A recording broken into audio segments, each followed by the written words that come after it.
believes so. He's just double checking on it. We're good. We're good? Nathan, your slides are on you. Welcome to the June meeting of the Buffalo Fiscal Stability Authority. Thank you all for being here. Our agenda today includes a review of the City of Buffalo's adopted budget and the GAP plan for 25-26, the adopted budget of the Buffalo City School District, the financial GAP plan as provided by the Buffalo Municipal Housing Authority, and the third quarter reports as provided by the city and its covered organizations. Additionally, we will vote on a final BFSA 2025-2026 budget and the accompanying four-year financial plan and the annual audit engagement letter.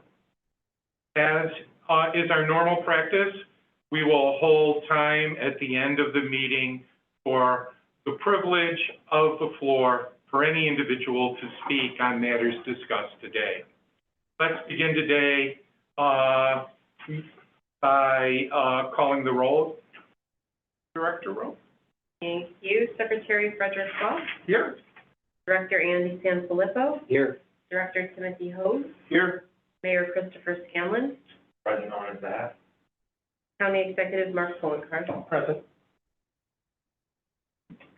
We have a forum. Thank you. Our first item is to approve the minutes from the meeting held April 28th, 2025. Directors can find a draft of those minutes and the accompanying resolution in your board book under tab 2. May I have a motion to approve the minutes? So moved. Second? Second, great. Any discussion? Seeing none, I'll move to a vote. All those in favor say aye. Aye. Opposed? The minutes are approved. We have a resolution today honoring our Vice Chair, Jeanette Jurasek, who, and I'll read that into the record if that's okay with everyone. Whereas on July 3rd, 2003, the Governor of the State of New York signed into law Chapter 122 of the laws of 2003, establishing the Buffalo Fiscal Stability Authority to assist in restoring financial stability to the City of Buffalo and its covered organizations. And whereas Governor Andrew Cuomo appointed Dr. Jeanette Jurasek to the Board of Directors of the Buffalo Fiscal Stability Authority on February 23rd, 2012, and whereas Dr. Jurasek was reappointed in 2014 and was unanimously voted to the board as vice chair in 2015 and served with dedication and unwavering commitment through her resignation in 2025. And whereas Dr. Jurasek earned her PhD in German from The Ohio State University and has had a remarkable career in higher education, including serving as president of Medaille College from 2007 to 2015, serving in several capacities at Antioch College, including executive vice president, interim president, and dean of the faculty from 2003 to 2007, and holding various academic positions at Augustana College and Earlham College. And whereas during her tenure on the BFSA board, Dr. Jurasek saw the adoption of 13 financial plans, each of which advanced the BFSA's mission to support the long-term fiscal stability of the City of Buffalo and its covered organizations. And whereas Vice Chair Jurasek demonstrated steadfast leadership and resolve during the unprecedented challenges posed by the COVID pandemic, dedicating countless hours to helping navigate the city and its covered organizations through an extraordinarily difficult financial period. And whereas her collegial spirit, insight, and leadership were pivotal to fostering an effective collaborative, and impactful board over her 14 years. And whereas Vice Chair Jurasek has been tireless in working to promote the mission of the BFSA to help restore long-term financial stability to the City of Buffalo and the Buffalo City School District, advocating strongly for the students and residents of the City of Buffalo. And whereas her contributions to the BFSA and the City of Buffalo and the Buffalo City School District, the Buffalo Municipal Housing Authority, the Buffalo Urban Renewal Agency, and the broader Western New York community will have a lasting and meaningful impact for generations to come. Now, therefore, be it resolved that the Buffalo Fiscal Stability Authority does hereby honor and appreciate Dr. Jeanette Jurasek for her outstanding contributions and extraordinary service to the Buffalo Fiscal Stability Authority, to the betterment of the City of Buffalo, its citizens, and the Western New York community. This resolution shall take effect immediately. I have a motion to approve the resolution. Second? Okay. Any discussion?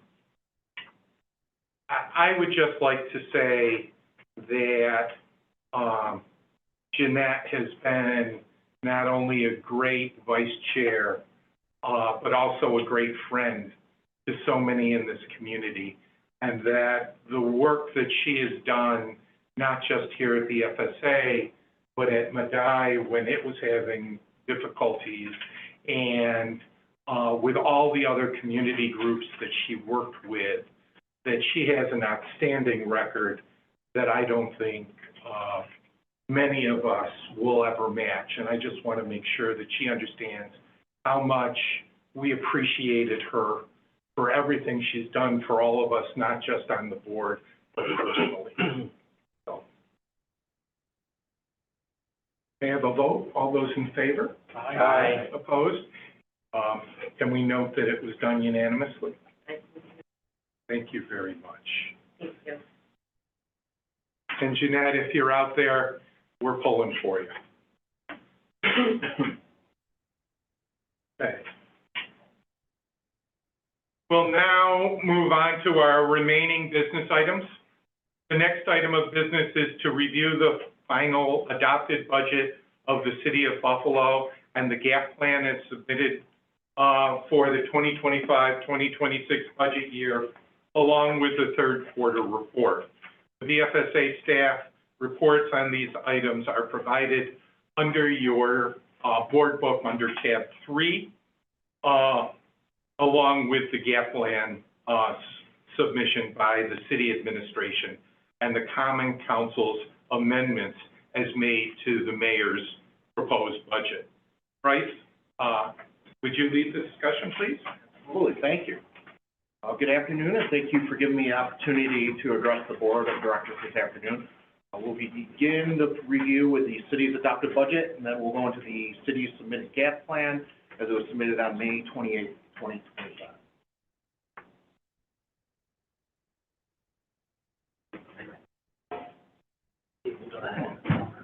So the first slide just shows the amendments compared to the proposed budget to the adopted budget by large or categorical. Under department costs, you'll have your personal service, utilities, supplies, capital outlay. And on that chart, you'll see approximately a reduction of $1.1 million in personnel service costs. And then below that, under general charges, you'll see a corresponding increase of $1 million in personal service costs, as well as an increase to the other category, $70,453. So the net impact of the Common Council changes is zero. Departmental service costs, as I mentioned, were decreased by $1.1 million, which reflects a reduction of 2 positions and adjustments to multiple salaries. So the total FTE count based on the adopted budget is 2,765, and that's reflective of the 2 positions. In addition, overtime for both police and fire departments was reduced by $200,000 and then $800,000 respectively. Now, in the other category, the increase of $70,000 is for payments toward prior year legal claims, and then fringe benefits are increased by $1 million to establish a freeze account with the intent to increase the city's fund balance going forward. Bryce? Yes. Is there any discussion, or what was the discussion with reducing the number of physicians and overtime at the same time? It seems like those two things work in work in opposite directions, that if we're going to have less people, the chances of needing additional overtime, are greater. What was the justification given? I wasn't really involved with those discussions with Common Council. However, the changes, really, the reduction of positions is really more on the MIS side, couple of management positions, but then there were salaries adjusted within that department. It seems like they were giving employees more of a workload or more of a responsibility. Now, I'm going to defer to Ray on the overtime piece. Yeah. So the overtime reductions in police and fire, there were no personnel reductions, no FTEs reduced in those departments. So the overtime adjustments would not affect what we did with the FTE adjustments in mostly MIS. Those were mostly changes for. And what do you think the implications of reducing the MIS? Actually, as the city has been working on over the years, modernizing that department, our CIO this has been a request directly from the CIO in right-sizing and streamlining and modernizing a lot of those positions and salaries. That's why some were changed, created, and adjustments. So, it's consolidating some tasks, but then also just making sure we're up to the times and staying competitive with the private sector, because it's difficult, especially in the IT field, to get talented people if we don't have proper compensation for those positions. I guess my only concern would be that as we lose MIS positions and we lose the history of how old computer systems work, that there's some provision there to make sure that in the transition as people retire or moved into other positions, that they have the ability to train folks, and that you don't see all of a sudden, a computer system not work because, the person who knew how to press all the buttons is gone or is off doing something else. So I would only make that recommendation, that people be very, very careful as we see that happen in a lot of different places, not just in the public sector, but also in the private sector. Yeah, and what you just explained is actually part of the reason why those changes were made, particularly to bolster our cybersecurity front. That's been where a lot of the investments have come from. So we have very experienced people in that department that we want to keep and make sure we're well staffed and allocate the proper resources in that. But you understand the concern with your older systems, and you can't transition necessarily into a new system and have it work unless you know what's going on. Yeah, I guess my question is the confidence in the reduction in overtime in police and fire. Historically, has it trended that way, or have we been trending that way that we can cover everything with reducing that amount of overtime? Yeah, so the overtime budgets overall for both departments have actually increased versus the prior fiscal year. And we take that in conjunction with new management practices within the department. So we have slightly increased those budgets. Overall, there has been small changes being adopted, but we also are seeing management practices that have actually trended our overtime. The overtime's been trending down overall in both departments. So we're confident going into the next fiscal year that we can continue those trends and keep that up. Is there any cyclical data as far as time of year that, like summertime, does overtime spike for whatever reason, or do you guys see that, or what's going on? Yeah, so for police, I'll separate it out. For police, usually you'll see an increase in overtime during the warmer months. There's just more special events, more activity going on, more people are outside. So there is an increase. And, I mean, if you were to graph it, it almost mirrors itself year after year as far as the spike. For the fire department, usually in the winter months, you'll see a slight increase. There's usually a trend of more call-offs during the November, December months. But it's usually pretty consistent. You can pretty much gauge when it's out, barring like a really catastrophic event or something going on. It's usually pretty predictable as far as the ebbs and flows and how it trends. Ray, what about the percentage of vacancies in each of those departments? I mean, you keeping it, not you, but the city keeping it at a certain level wherein the overtime number is realistic, or? Yeah, so I'll speak particularly for the fire department. There is no fire class going into next year, and that's largely because we have a historically low vacancy number in that department. So with that, reducing the overtime just a little bit in the adopted budget, seeing what the current FTEs are, that's going really well for the department right now. Same with police. We've had, I think there's a new police exam coming out shortly, and we're going to stay on task with maintaining those. So historically, what percentage of the police department, let's say, is vacant? Don't have that number off the top of my head. I don't want to say a number. Because I'm just curious, Yeah. well, you know, obviously the vacancy rate then increases overtime. So I didn't know Yeah. if there's a certain parameter where you guys know you're living within your means, but at the same time, still providing police protection. Yes. Yeah, oh, no, that's absolutely important. So I know overall the city's vacancy rate stays under 13%. Within each of those departments, those numbers will be different. But they're both, you could even speak to the department heads, well-staffed right now. And so the last thing I have on this piece is I think both classes, fire and police, have about 21 individuals going through them right now. As far as retirement eligible police and fire, are you guys expecting like some individuals to be retiring? And if so, how does that affect you, or I guess I'll ask the eligible. How many are eligible for retirement? Yeah. So we report on the retirements in each quarterly gap that we have, and it usually stays within the low single-digit numbers for each of the departments. But we do hold those classes in anticipation for any retirements, right? So both contracts are up this calendar year, at the end of this fiscal year, and so with that, you'll have some people retiring. It's hard to really predict it, but we do hold those classes in anticipation, right? But there is no indication that there's going to be a large exodus at this point.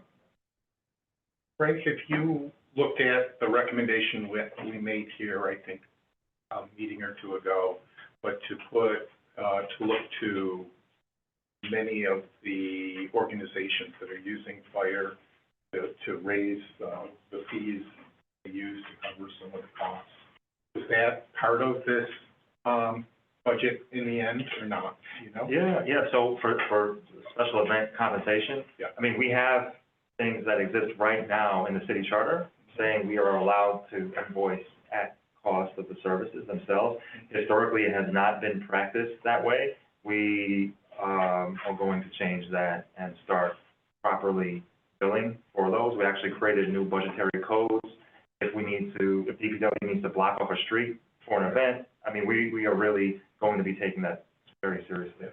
The only, I think, other recommendation we might need is before you start charging them, you need to sort of like let them know a year in advance so that as they're planning their events, that they won't be surprised and they can be upset with you. Oh, or us. Yeah, so the special event fee schedule, that's usually published later in the calendar year. Right. And so for the upcoming. But you understand what we're saying, if they haven't done it in the past, now that we're changing our practice, I think it's important that we get that out there, and hopefully people will be watching today so that they'll have gotten a heads up on trying to do that, because that's important. The only other thing I'll say is in response to your vacancies versus your overtime, is your vacancies used to pay for your overtime, and at this point, we're looking at having more people there. You know, the vacancies are pay for your overtime Can like they they hear did, and me? we need to make sure that's balanced. Can they hear me when I talk? I don't know how If I could just follow up on that, we're eligible within the year for retirement. There are approximately 24 individuals, or 3.5% of the filled positions in the fire department. So that'd be minimum 25 years, age 55, What do you need? and then the police department, 20 else. Some matter or I think you took your meds. But, and so the reason that Took your meds. hiring mission critical personality on that. Yeah, so, How's that being controlled? I can definitely explain the process. So if a department wants to hire, or fill a vacancy, they have to submit, it's called a personnel requisition. That CR goes through our civil service office. If there's an eligible list, they'll cross and check if there's, an eligible list for that individual. And then every single one of those PRs comes through me. So I have the list of vacancies that we're not filling. If the department wants to fill that vacancy, that's a red flag for me, and either I deny it, or we have a discussion with the department saying, I thought we had an understanding on this. And if it does need to be filled for some reason that we weren't aware of in the past, we would do a 1-for-1, or even sometimes like a 1-for-2 trade, like, okay, you want to fill this, then now you're not going to fill, like, we're being very strict on that. So, all of those come through me, and we have documented paperwork for those. So, yeah, it's not something that a department can just fill, yeah. I had one question on this, if you'd indulge me, Ray. So, I mean, generally, my view on this, especially with overtime, is that these OT savings in the proposed budget, now adopted budget, are pretty close to unattainable. But I'm hopeful that you can find a way to actually make that happen, despite, you know, decades of experience knowing that police and fire do not control overtime. With that said, if you can give me an idea, how is this fringe benefit freeze account going to work? If that's something you've had a conversation with the Common Council already, because obviously they made their choices and then now it's on you to implement them. So is this money going to be like held in some sort of funds block, and then in the instance where overtime does not meet the projected budget and it exceeds budget, or even fringe benefits exceed budget, what happens with this $1 million? Yeah, that $1 million, the intention is for that to go to our bottom line at the end of the fiscal year, Okay. to contribute to that. The plan is not to, even if, I mean, those overtime accounts do go over budget, Mm-hmm. there are other payroll accounts that should supplement that overage if that were to happen. But the intention was, and that was in conjunction with the Common Council. So, Because I believe it's entirely laudable to try to think ahead about adding back to your unassigned fund balance, but also you can't put anything into your unassigned fund balance if you have a year-end, budget gap or deficit that you're trying to close. That has to happen first before. So while I don't agree with the Common Council cutting overtime further, I do agree with not actually spending that money on, new items where this is going to be sort of held in trust to the end of the year. yeah, Okay. that is. So it's it's a net zero impact at this point. Okay. Great. I'm going to use the privilege of the chair. Jeanette Jurasek has come online, and if everyone would allow me, I would like to read the resolution again, if that is okay with everyone. Thank you. Whereas on July 3rd, 2003, the governor of the state of New York signed into law Chapter 122 of the Law of 2003 establishing the Buffalo Fiscal Stability Authority to assist in restoring fiscal stability to the city of Buffalo and its covered organizations. And whereas Governor Andrew M. Cuomo appointed Dr. Jeanette Jurasek to the Board of Directors of the Buffalo Fiscal Stability Authority on February 23rd, 2012, and whereas Dr. Jurasek was reappointed in 2014, was unanimously voted by the board as vice chair in 2015, and served with dedication and unwavering commitment through her resignation in 2025.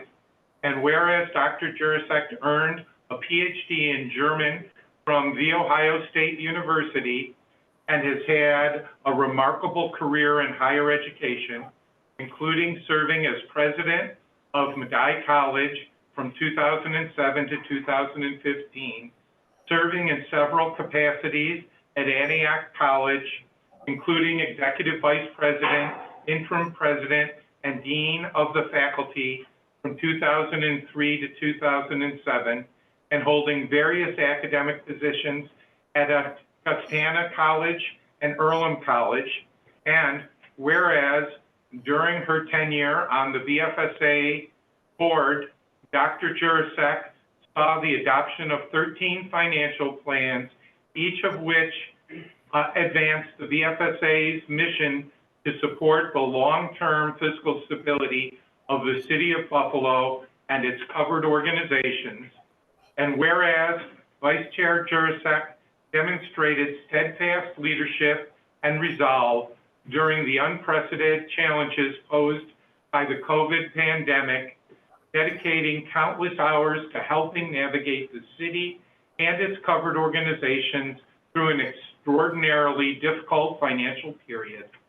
And whereas her collegial spirit, insight, and leadership were pivotal to fostering an effective, collaborative, and impactful board over the last 14 years, and whereas Vice Chair Jurasek has been tireless in working to promote the mission of the BFSA to help restore long-term fiscal stability to the city of Buffalo and the Buffalo City School District, advocating strongly for the students and the residents of the city of Buffalo, and whereas her contributions to the BFSA and to the city of Buffalo, the Buffalo City School District, the Buffalo Municipal Housing Authority, the Buffalo Urban Renewal Agency, and the broader Western New York community will have a lasting impact and meaningful impact for generations to come. Now, therefore, be it resolved that the Buffalo Fiscal Stability Authority does hereby honor and appreciate Dr. Jeanette Jurasek for her outstanding contributions and extraordinary service to the Buffalo Fiscal Stability Authority, to the betterment of the city of Buffalo, its citizens, and the Western New York community. This resolution will take effect immediately.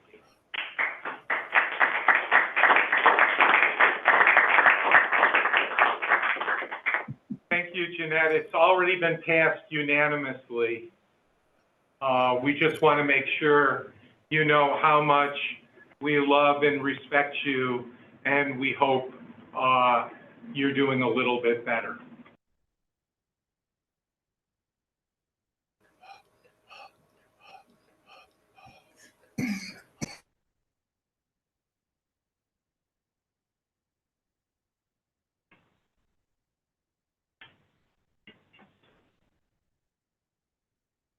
I can say personally, it's been. Yeah. Can you hear me? Okay. We have Well, I have three sentiments in response. The first is that the statement reaches so far back, I feel as old as the Erie Canal. That's one sentiment. The second sentiment is what a pleasure it was in all those years of service. Pleasure, absolute pleasure. And thirdly, what wonderful, wonderful, wonderful colleagues I traveled with, meeting you and others. What wonderful people I traveled with. Thank you very, very much. Air kiss out to everyone, even to the people I don't know yet. Air kisses go out all around. Thank you, my friends. Thank you. Thank you and God bless.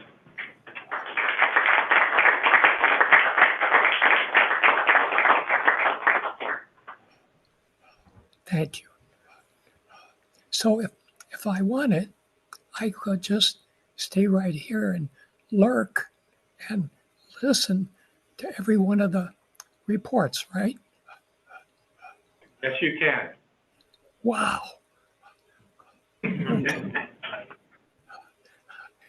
we're happy to have you. Okay. Thank you. Okay. Thank you, Fred. Okay. Goodbye, my friends. Right. Right? Picking up on, it would be page 4 of the slide. And actually, before I move on to page 4, I just want to remind, when we're talking about the FTE count of 2,765, now that does include approximately 300 vacancies, which are being held for attrition savings, just part of that whole package. So, moving on to slide 4, cities adopted 25-26 budget provides for general fund revenues and expenditures of $622.1 million. So in regards to revenues, that's an increase of $19.8 million or 3.3% over the 24-25 adopted budget of $602.3 million. In regards to expenditures, an increase of $4.9 million or less than 1% over the 24-25 adopted budget amount of $17.2 million. Now, there is no unassigned fund balance available to be used in the 25-26 budget. Just point of reference, the $3.6 million of assigned fund balance was included in the 24-25 budget.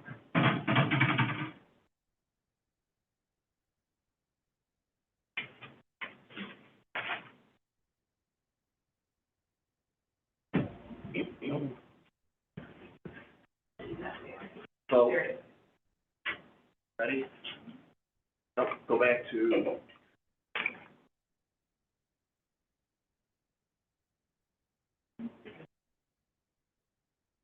All right. This chart should look familiar. It was included in our discussion on the proposed budget and financial plan. It's looking at uncertain revenues included in the 26-29 financial plan over the 4 years. Point of reference, top 2 were the revenue required in state legislation, which totaled $57.1 million. And then the balance on the bottom were uncertain or potentially overestimated revenues totaling $66 million for a total of $123.1 million in uncertain revenues. And instead, total uncertain revenues over the financial plan total $123.1 million. Of that, $57.1 million of proposed revenues were dependent on state legislation being enacted. First part of that was the sale of municipal parking grants, $42.2 million over the financial plan. State legislation authorizing the creation of a municipal parking authority was included in the 25-26 enacted state budget.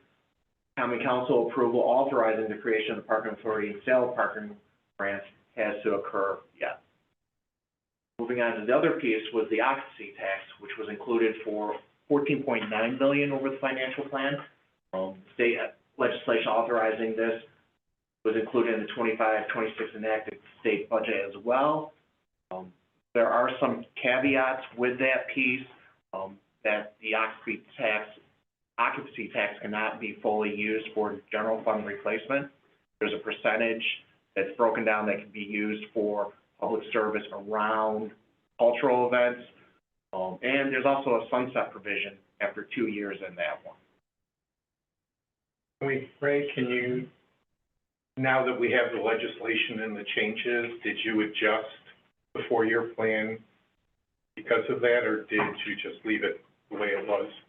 I think the 4-year plan accounted for Cultural? Yeah, so a lot of those expenses, are expenses that actually occur within the general fund. So a lot of that activity is going to stay within, there. yeah, within the general fund. Anything that's outside would be. What about the capital requirements? Yeah, so any capital requirement, that would be supplemented, and we would have to do, a revenue transfer.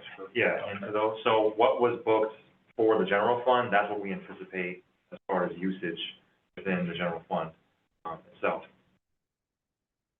One question I had, does the approved hotel occupancy, does that include short-term rentals, or is that only traditional hotels? It includes short-term Okay. rentals, yep. Can I answer the question? Sure. I don't know if this is premature or not. As now that it's been approved by the state legislature, council, parking authority,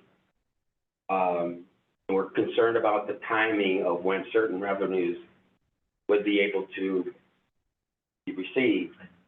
Can I ask a question as to what the process has been on this point as far as creating the parking authority, making appointments to the parking authority? You know, what, I mean, I guess I'm just asking now, how's the process gonna work? Yeah. Now that it's approved, has there been any action on it? Is the law department working on creating it, or working with, whoever the, state, or, I guess that's just kind of a general. Yeah. I apologize. Sure. So I'll speak on the hotel tax first. Okay. I already had one initial conversation with the county, because that is a law that we've piggybacked off of as far as the general structure of it. So I anticipate Mark to be having more conversations. Yeah, at this point, we'll get you in touch with our controller's office. Yes. Who has been responsible for Yeah. collections. And I will say, collections are challenging.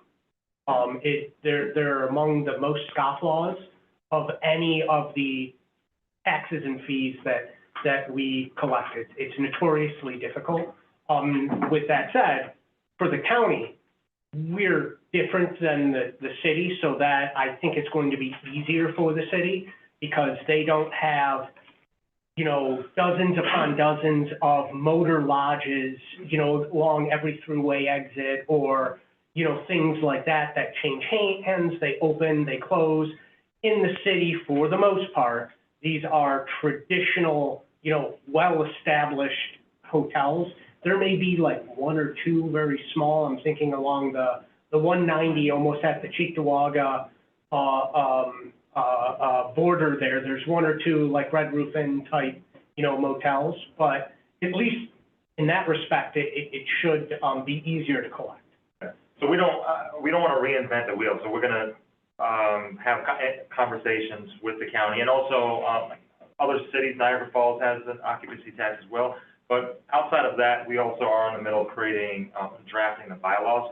Our corporation council is actually in process of doing that right now. So those bylaws would go in front of council to be approved officially, and then we would start. But we're collecting data. We're talking to our municipal peers, and we're also drafting those bylaws. So there's a lot of moving parts to that. So we hit the ground running for the hotel tax. As far as So if we stay right there, and county can jump in as well. So what impact to the consumer? So I want to stay, or people coming in want to stay, what type of impact are we looking at? So Extra 3%. yeah, 3%. So it'll be on average a few dollars per night per room, all that. And again, the spirit behind a lot of these new revenues that we instituted is to reduce the impact for City of Buffalo residents, right? A lot of these are not going to impact Buffalo residents because most Buffalo residents don't stay at hotels within the city. So we are just basing a lot of these revenues off of usage itself to support the city. So that's the hotel tax kind of in a nutshell, what we have going on. As far as the parking authority itself, we've had now 3 to 4 meetings regarding that. There are already 2 RFPs for title and survey of the ramps themselves that have been issued. We are also going to do appraisal very shortly, following up on those RFPs. What's the timing on the appraisal? That's going to be, everything is like at ASAP, right? So I don't know what the submission window is for those RFP. I can't recall off the top of my head, but we are moving at like lightning speed with all of this.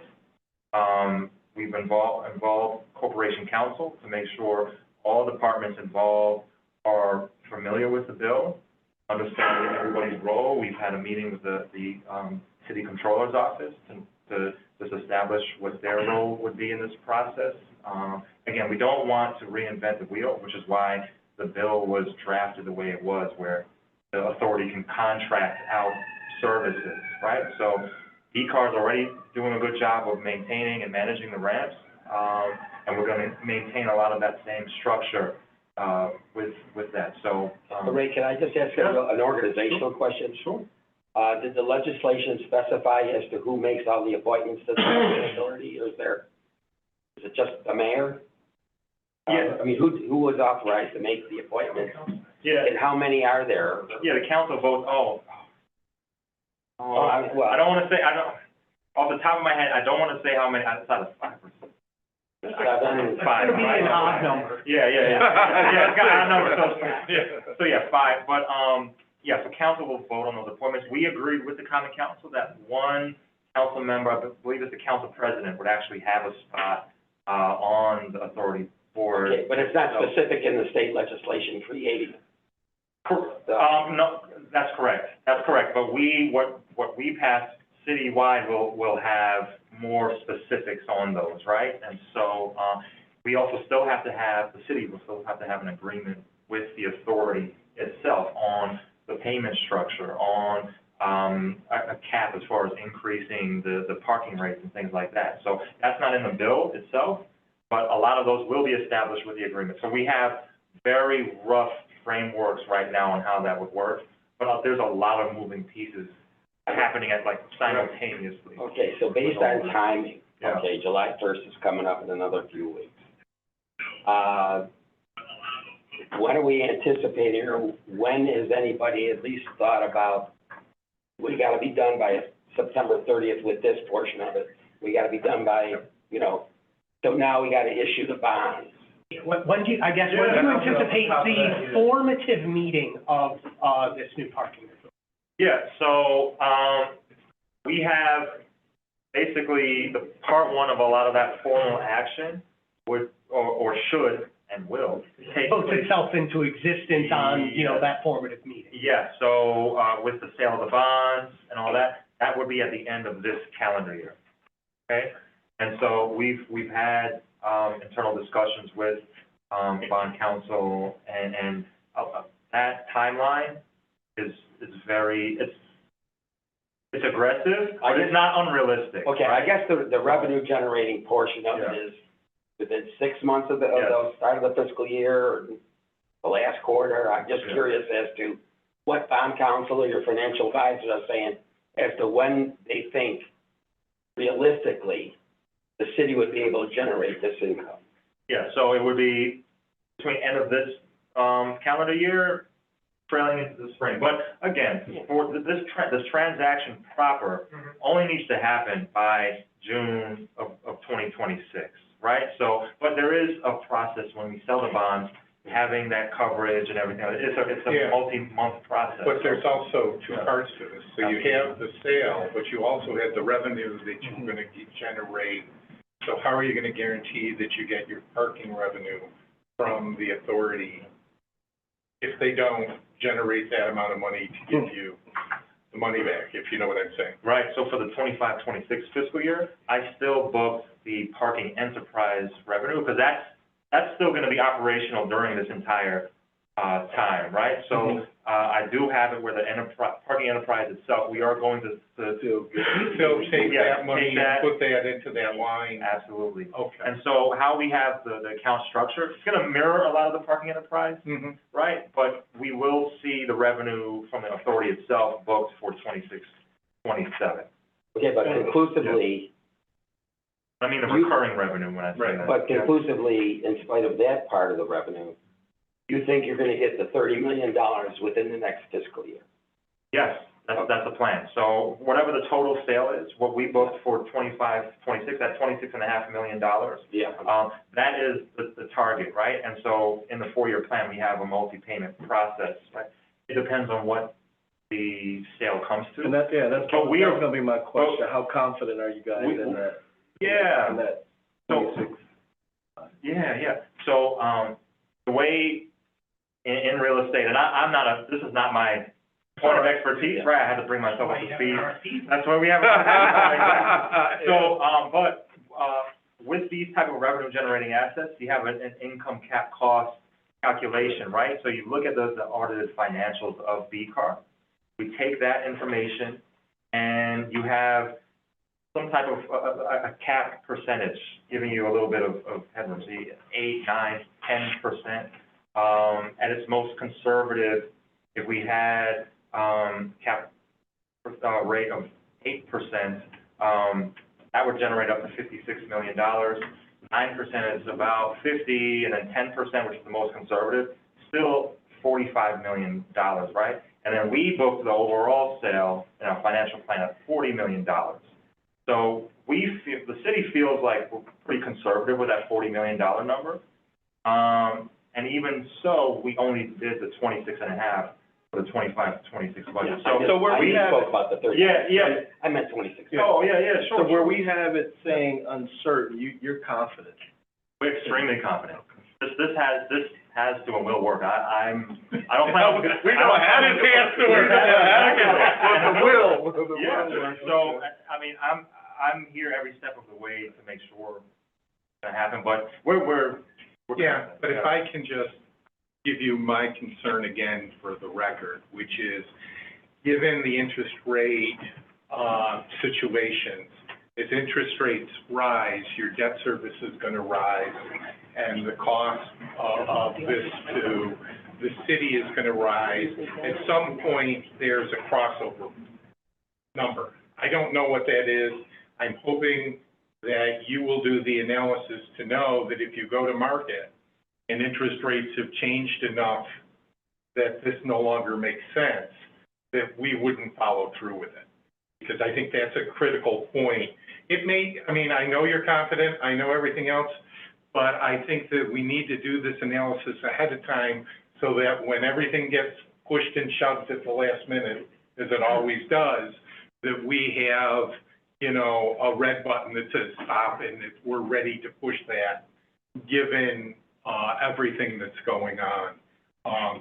Because who knows in the next 3 to 4 months, 5 months, when you go out to the market, what interest rates are gonna be. They're going up, and we need to have that, and presumably that's gonna be part of the RFP process for them to analyze all of that. But I think you need to put that as part of the RFP, that they need to talk about what the break-even point is for you. So And that's gonna be a sort of bi-directional in that, on the one hand, regardless of the amount of financing that this new authority is approved for or eligible to get, whether or not they can pay the annual debt service based on, reoccurring, there's only gonna be so much bandwidth in based on what I see with the enterprise fund, it's gonna be very, very tight. I couldn't venture a guess as to what the debt service would be, but it's probably gonna be somewhere between $3 and $6 million would be a rough range of what that is, where seemingly the enterprise fund has between $3 and $6 million of revenue over expenses annually. But also, I don't want to always equate things, to like an individual's personal finances, because that's not always accurate. But in this case, it is a little bit, in that this new authority is only going to be able to acquire financing up to a level where the bond markets believe the assets are worth that amount of money. And if their belief of what these assets are worth does not equal what the city believes those assets are worth, you're going to have to come up with where that negotiation is and where this all falls apart. Because, I mean, just like, That's all gonna depend on the appraisals when they come. well, but and how much the bond market believes those appraisals too. It's no different than, you go to get a mortgage and you're pre-approved for X amount, but if the appraisal comes in at Y amount, they're only gonna give you Y amount, whether you were pre-approved for X amount. I know that's Well, the other side of reducing that, this very simplistic. well, the other side of that question that you're bringing up too is also what are the rating agencies gonna believe in? What are they gonna rate these bonds at? If they don't believe in the appraisals, or somehow they think that, there's, a risk on the creditworthiness of this public authority, that rating is gonna affect your interest rates. So we're kind of putting the cart before the horse here, without knowing what your credit rating is gonna be from And that's some why sympathetic rating agency that we gotta approach. but that's why I suggested that we need to know at what point Yeah. it's time to say, let's stop and not lose the asset altogether at that point, because that's essentially what happened. And then we'd be back to where we were, only now we don't have the asset. Yeah. And we've seen this happen in other cities. I mean, I think that's the sad part about this, is that people haven't done this kind of analysis. And then all of a sudden, 2 or 3 years later, that they end up now losing everything and in an even a bigger problem they had before. Yeah, so a lot of what was discussed right now is the same discussions that we've had for some months. But then also, that's also why we did not include like the wrap lots in that sale, because that would be a loss for this whole transaction. We only charge for a few of them.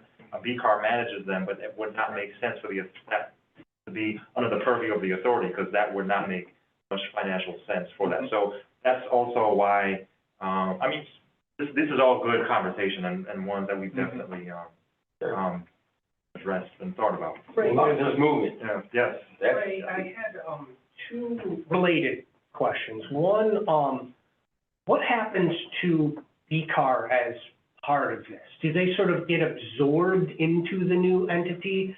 Or because you said that there are going to be some separate properties that won't be part of this new entity, does BCAR just manage those? Yeah, so, that's a good question. So I touched on it just a little bit, but the authority will have the ability to contract for services, right? So we are going to have, high-level appointments to the authority itself.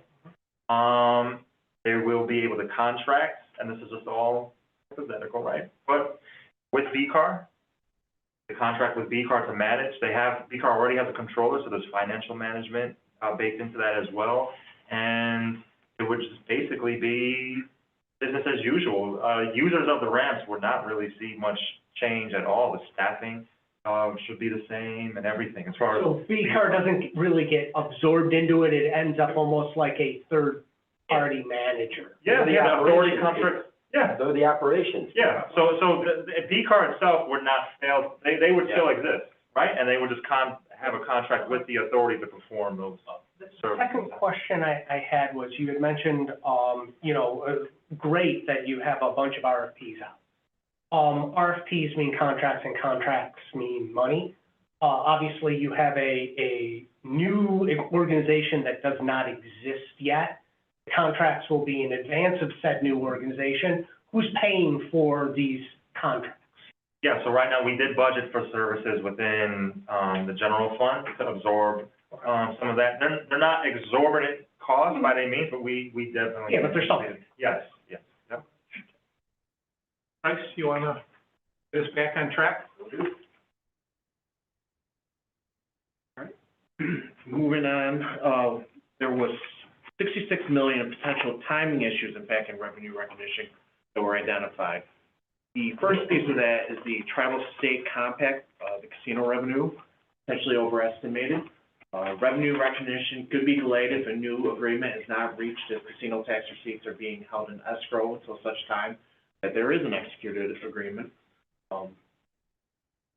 The casino revenue could be overestimated by up to $38 million over the financial plan due to this component. Second part is there may be a difference between what is budgeted by the city compared to what they would receive under a new gaming compact. Based on recent receipts, revenue could be overestimated between $500,000 to $3 million annually over the financial. So there's two keys to that on the tribal state compact. State aim increases over the 3 out years of the financial plan, may be estimated by $9.9 million. And that's in the 3 out years. Do we historically remember, and I apologize, I just cannot for the life of me remember this, when the last compact was fully executed, there was the conversations we had at the time were, well, this thing's gonna happen, but we don't know when. And then as it kept being delayed, it added more pressure. Do we remember exactly how long it took between the execution of the prior compact and dollars actually being distributed? Taking a step back, I think there was 2 different times that this occurred. Because there was that one time when after the 15 years and they re-upped, but then they said, well, New York State didn't put anything in the out years, so we pay 0. And the assumption by the state was like, oh, no, you're keeping it at the same rate. But the delay on that, both pieces, I'd say. Multiple years? It was multiple years. I just couldn't remember if it was like 18 months. It was more than that, because I have a chart, because the city received about, I want to say, 34 million at one time, which was reflective of 3.5 years, I believe. Okay, so it was much, okay. I just wasn't sure where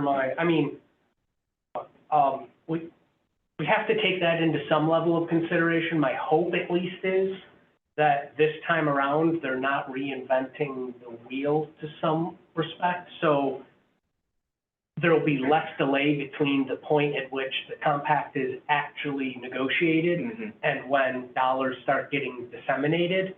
But if we're thinking better than 3.5 years, how much better are we confident the state is going to be better than 3.5 years? But it's more of a rhetorical question, and I don't think anyone can answer. But I guess the other Yes, Mark. point, But the governor did add some of that money in, which I'm assuming then gets taken out when everything comes in, that we're not getting extra money, that we're only getting what our appropriate level is. And that was about, what, half of what we thought, or less than half? Oh, yeah, so, speaking historically, yes, there was that $30+ million a few years ago.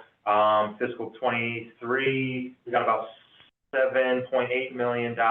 Last fiscal year, we got over $6 million. This year, we had an initial payment of $5.5 million. This was back in October. And then just earlier, actually a few weeks ago, the Gaming Commission paid another $4.97 million. So I actually had a conversation with the Gaming Commission just this morning. They're pretty confident that that level of payment is going to remain consistent. So you part of that with also these advance payments being in the state budget. At least the city is very confident that 11-ish million, I mean, it comes in at 10.5, but that rough amount seems pretty consistent for the out years, barring any change in the agreement. The agreement might change things, but for now, that's where we're seeing the level. What you already received, right, that's a cash advance against that. So yes. The first payment is going to be somewhere close to $0 because you've already now gotten 2 advances, or about to get a second advance. Right. So in the 4-year plan, you'll see that those projections decrease, right, from the $11 million, because we know or it's likely that we may not see that same level once an agreement comes to pass. You expecting this 4.5? Yeah, we've had multiple conversations with the governor's office, and that's our 25% allotment from the actual direct, revenue, yeah. Under the expired contract. Yeah. So that was part when you built the original budget? Yeah, that was the original anticipated amount, so yeah. Other areas that were identified for potential timing, including parking meter fees, potentially overestimated by 9.3 million over the financial plan. Transfers from the parking enterprise fund and the municipal parking authority may be overestimated by 6.8 million. And then traffic violation fines are projected to be overestimated by 2.1 million.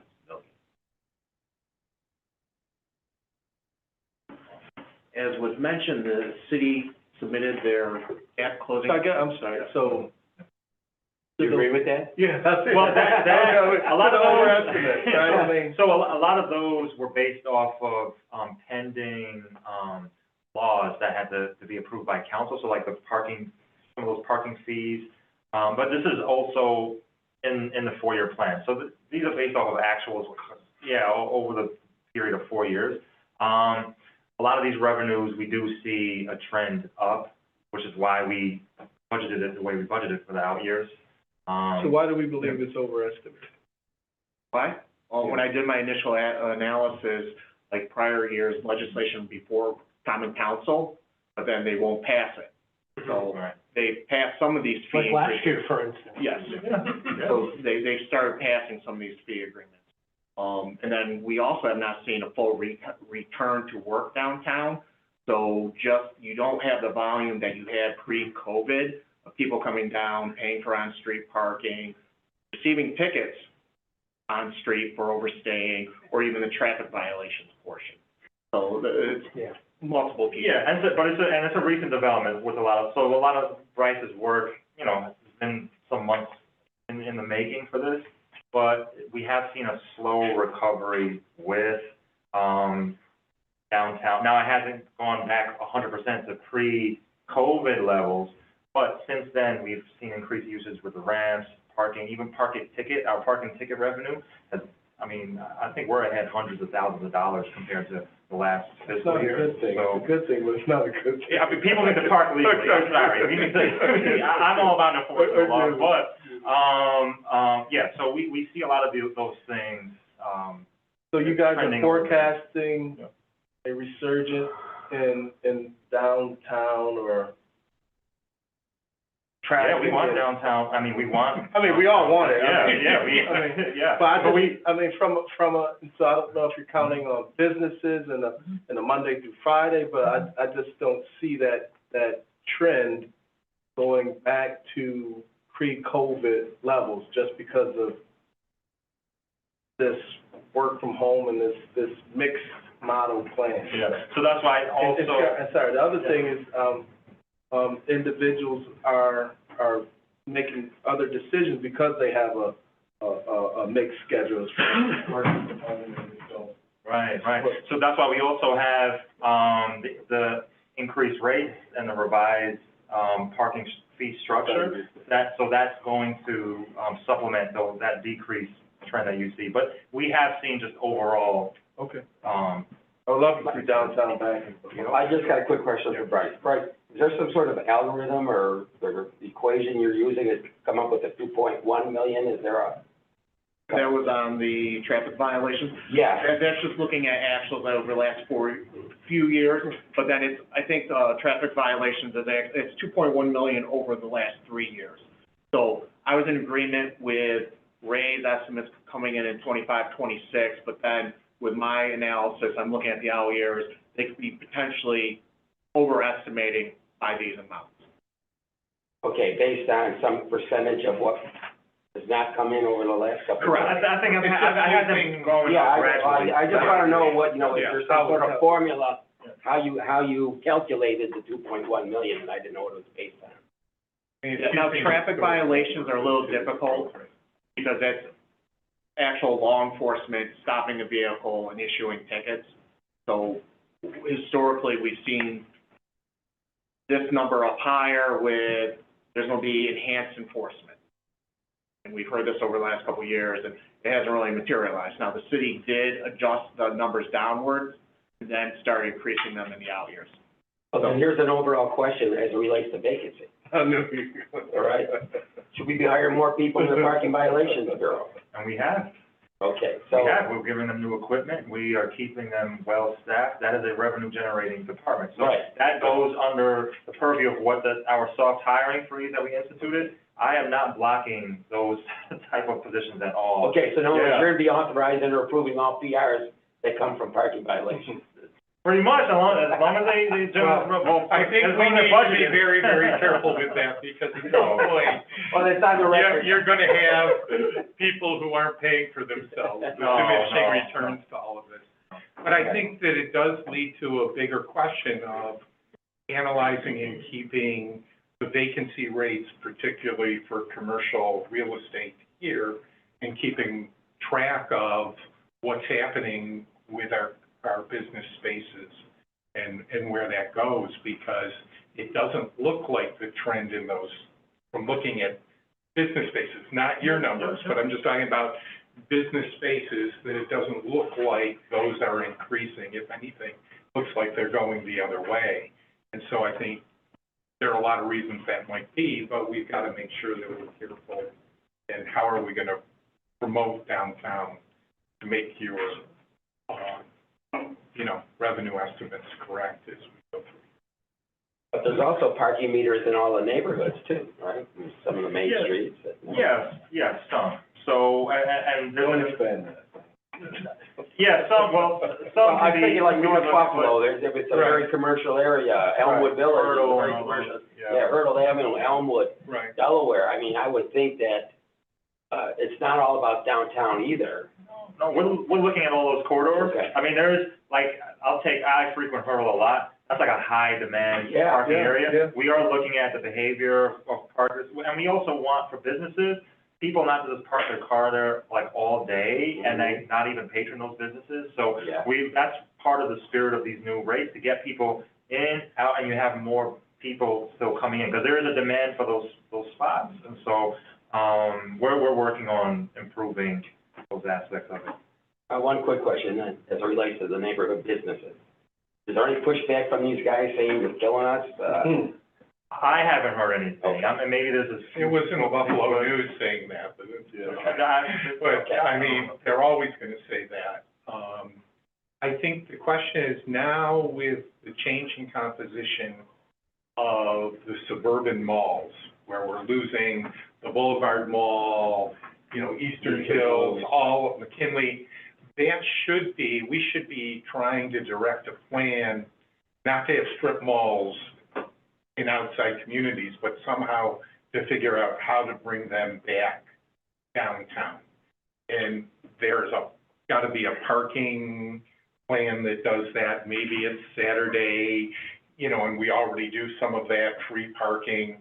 Maybe it's other events and things that will help people bring them downtown, so that developers aren't building out in the suburbs where, quite frankly, land is cheaper. But we need to have that discussion, and I'm not sure that discussion, whether it's with the partnership or others, is really going on the way we need I it think to happen. that's a Chamber of Commerce type issue. Yeah, I guess the question is, are we seeing more online?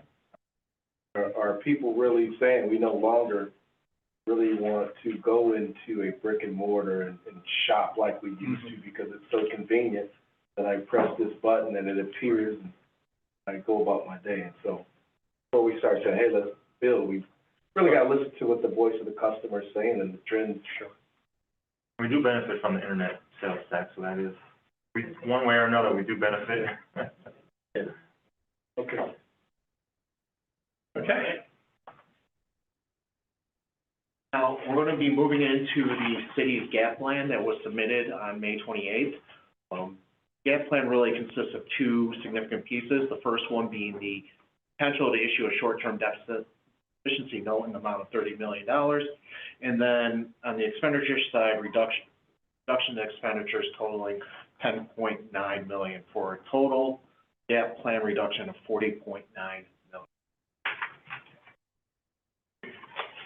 So I already mentioned the potential of issuance of the short-term investment note, but within the expenditures, the reduction of 10.9 million can be split down between departmental reductions of 8.95 million across all the departments. And then under general charges, it's the reduction of 1.95 with two pieces. Grants and aid would be reduced by $200,000, and then the salary adjustment line would be reduced by 1.75 million. Can I ask a quick question? What would happen and what goes first? So let's say it's a reduction of $8 million you're off by. Okay, so you have a gap of $8 million. Do you go to short-term borrowing, or do you do the reductions first, or do you split it in half? Or what's your plan once, something happens? Right. So I know one of the questions were, well, what exactly in these departments would you be cutting, right? And that the answer is it depends, because this would be a mid-year decision we would make once we analyze and come to see, oh, well, these revenues aren't, we really are sure these revenues aren't going to come in. So at that time, we would have to do an assessment. Borrowing, for me, would always be the last resort, right? And so there would be departmental cuts that would come first, and I would do it evenly throughout the departments, the same as I did a few months ago when we instituted those soft hiring freeze and the freeze of the supply and services. It would be a repeat of this current year in that regard. So I would come after department budgets first. Grant and aid, it would be. So what do department cuts look like? Yeah, so I would go after supply and service accounts first, right? Doing an analysis as to what the needs are at that point in time. If this is a decision that was made late in the winter, okay, well, a lot of our snow fighting expenses are underway. How much more do we need for that? I mean, it is very dependent on the time of year. But it would be supplies and services. Personnel would be last as far as that. So you believe you have that much in supplies and services to be able to? That would be a decision we'd have to make. Now, I didn't think we had, well, I shouldn't say I. It was thought that supply and service accounts could not be diminished this year, and we were actually able to cut about $10 to $15 million if you couple in some vacancies in there as well, right? But that's because we did it surgically. I met with every single department head, went through exactly what their needs are going forward. I mean, it's a long process. Right. And so that's why I couldn't just say, hey, I get it. you know, so there's a methodology to that. So if we reach 5%, and that, I don't foresee this coming to light at all. But there is a methodology if we have to get to that point. And then if we have to, we do the short-term borrowing, say the parking authority doesn't get formed in time, or we don't have that transaction in time, and that revenue will just be used to pay back that note. If I might have a moment for a couple of comments on the gap closing plan, and just on the outside of this, I want to say these are comments, not questions, and even if there are questions, they're more rhetorical. So I don't expect you, Ray, to give a response. But I'm just having a hard time sort of reconciling the dissonance between a gap closing plan that includes deficit borrowing versus the May 2nd letter that called deficit borrowing reckless, short-sighted, irresponsible, dangerous, and lacking of common sense. I understand that a deficit note is different from a deficit bond in terms of the amount you can borrow and the term. I'm assuming the $30 million figure comes from 5% of the 2025-26 budget, which I believe is the maximum authorized for a note in and of itself. But we're less than a month later here, and also understanding that you know, in 2020, different times, but nonetheless, these questions were all discussed. While I wasn't on the board at the time, I had actually left the Parks Department nonetheless. The administration at the time had proposed as sort of revenue closers plans was a deficit note, and then for everything above that was a deficit bond. And the note got approved at a lower level, and then the BFSA here proposed the possibility of a deficit bond, and that was to give authorization for a 2-year period to borrow up to $121 million. And the genesis at the time, looking through the minutes, was this is a tool in the toolbox. We don't want to use this tool, but you'd rather have it in the toolbox before the water main breaks than have to go out and buy one. And that was sort of the genesis of the conversation. And I know that ultimately did not pass because the city's representative abstained from the vote. And so a 4-to-1 voting in favor was actually a failure at the time. But I'm just having a hard time with the language that was used in an official correspondence from the mayor, signed by the comptroller, and also the president of the council and the majority leader to the governor. And then 28 days later, no, we'll do that. It's perfect for a gap plan. So that's, I just want to say that I take some amount of issue with the way that was discussed and described. And I was somewhat surprised. I thought, well, there's no way we could have deficit financing as part of the gap plan because of that letter. And then lo and behold, here it is. I do need to comment on that. Okay. Yeah, so just, at that time, that I think original idea of deficit bonds would be a long-term decision, and that would have taken place of the parking authority itself, so that transaction would not have occurred at all, right? So now that the city does Which have, transaction? as far as the parking, the sale of the parking ramps, right? It was prior to the authorization by the state. Right. Yeah. So that deficit bond idea, that was the plan. You borrow and you pay it back somehow, not sure how. But what we have here is we do have authorization to form the parking authority, which will happen, and we are going to sell the ramps. So that transaction will happen. Now, if that transaction is delayed, we do still anticipate the revenue, which is why we have the note, right, in this gap closing plan. So it would actually be able to be paid back within a year with a lot lower interest, and it's a very specific tool in that case to supplement the delay itself. But the bond, you were to take out, I don't know, an $80 million bond, you're paying about $30 million in interest over 20 years, and you're not, like, how do we pay that back? That's where that came into place. It really is two different things and two different tools in itself. So no, I do understand what you are saying, Marcus. I think a deficit bond is a bad tool. I don't think it's a good choice at all. But when you don't have other choices, it's a choice of last resort. Yeah. So in my mind, there's nothing sort of reckless or irresponsible about that choice in and of itself. Everything that led up into that moment was what was reckless and irresponsible in sort of my mind. And it just, I think it's inappropriate for you to even bring this up at this meeting. Because it seems like you're invoking politics into a public discussion here, because at the time, politically, it was used as ammunition in a mayoral campaign where the only solution that was being advanced was to borrow $70 million. Prior to the approval of the parking authority.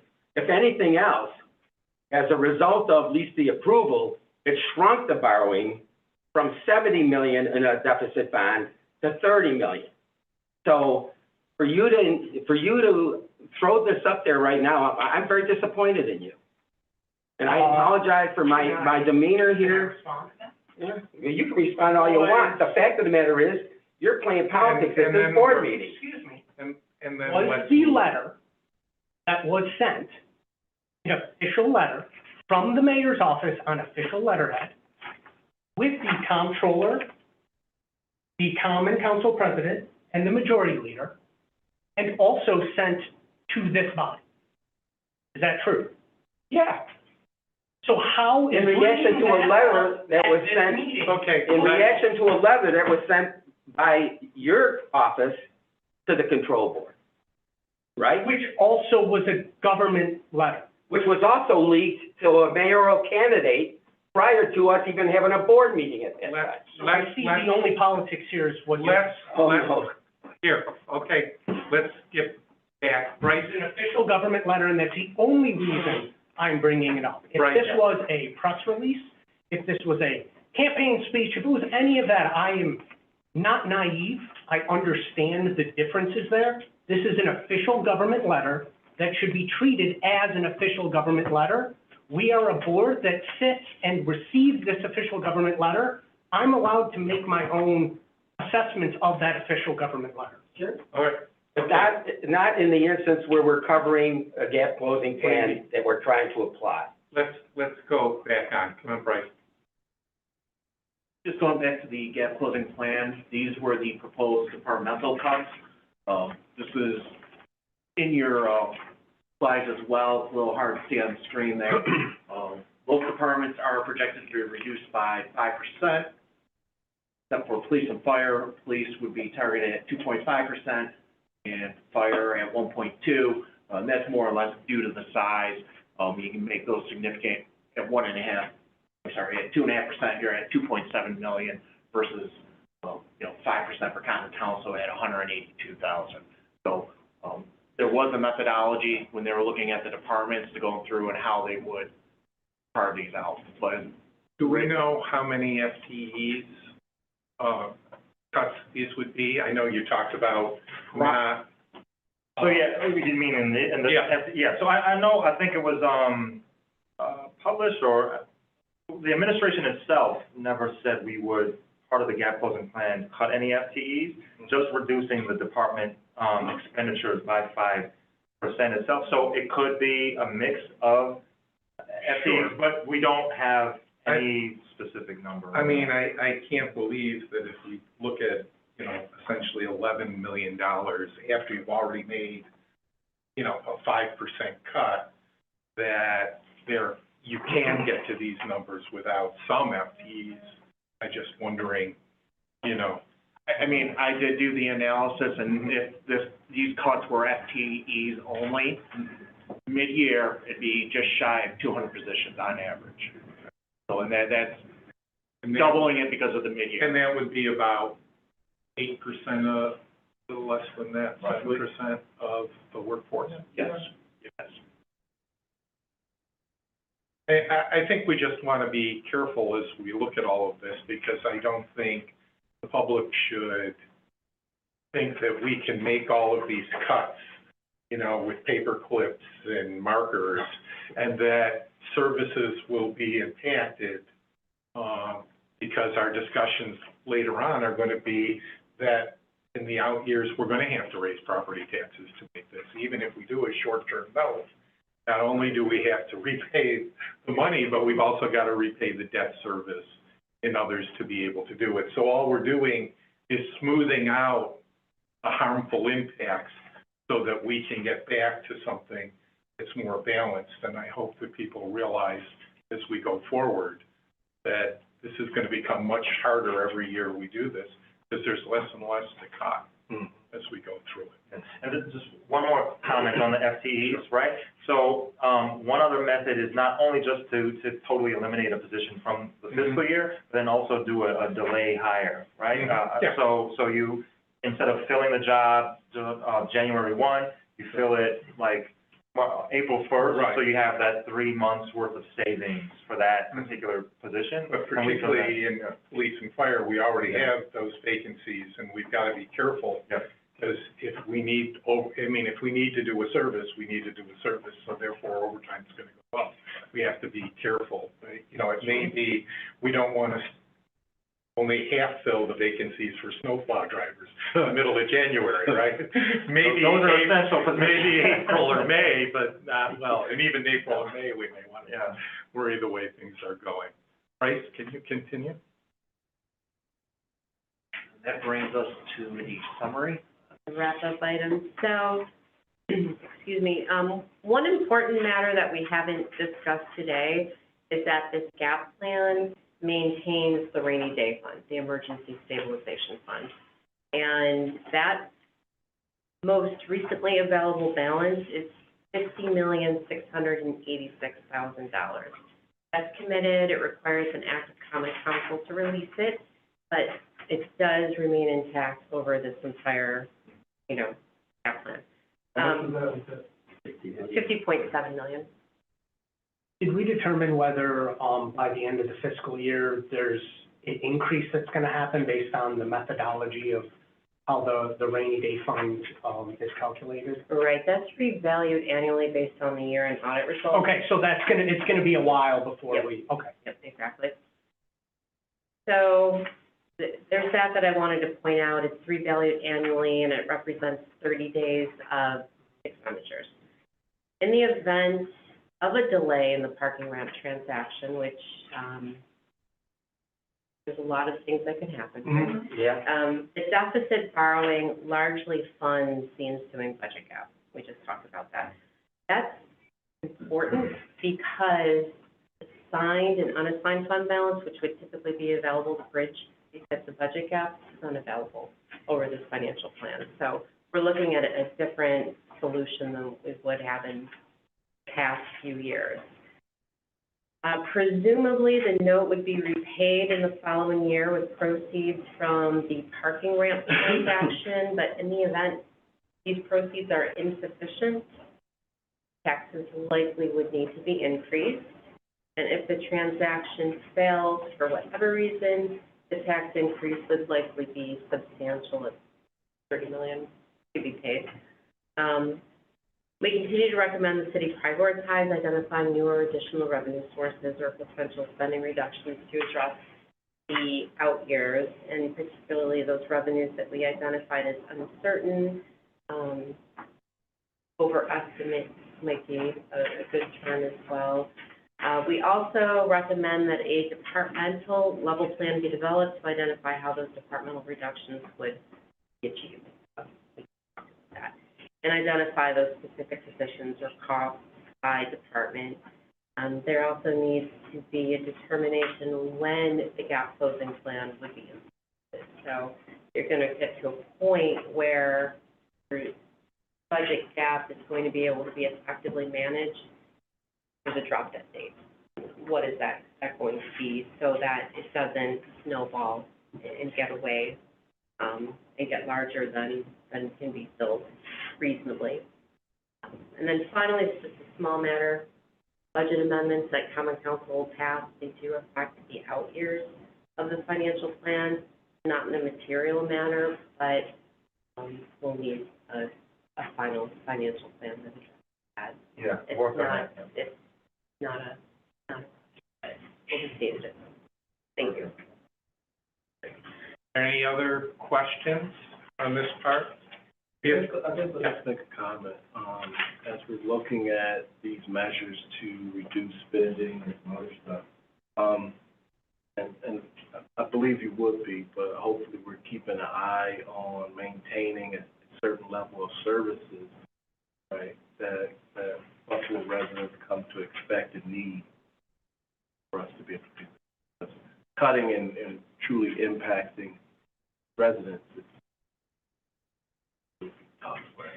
Yeah, so cutting city services is tough. I mean, I'll openly say the budget needs to increase, right? And that's because we have a revenue issue, not an expense issue. We have a lot of investments that should be made, and we just don't, as a city right now, presently, have the resources to execute everything we want to do. So in a few years, we do anticipate being able to make those investments again, right? We see the pothole issues, we see building maintenance issues, we see the infrastructure that we have to invest in, but that takes resources. And so, again, we will also be open to say, yes, property tax increases are forecasted throughout the entirety of this financial plan.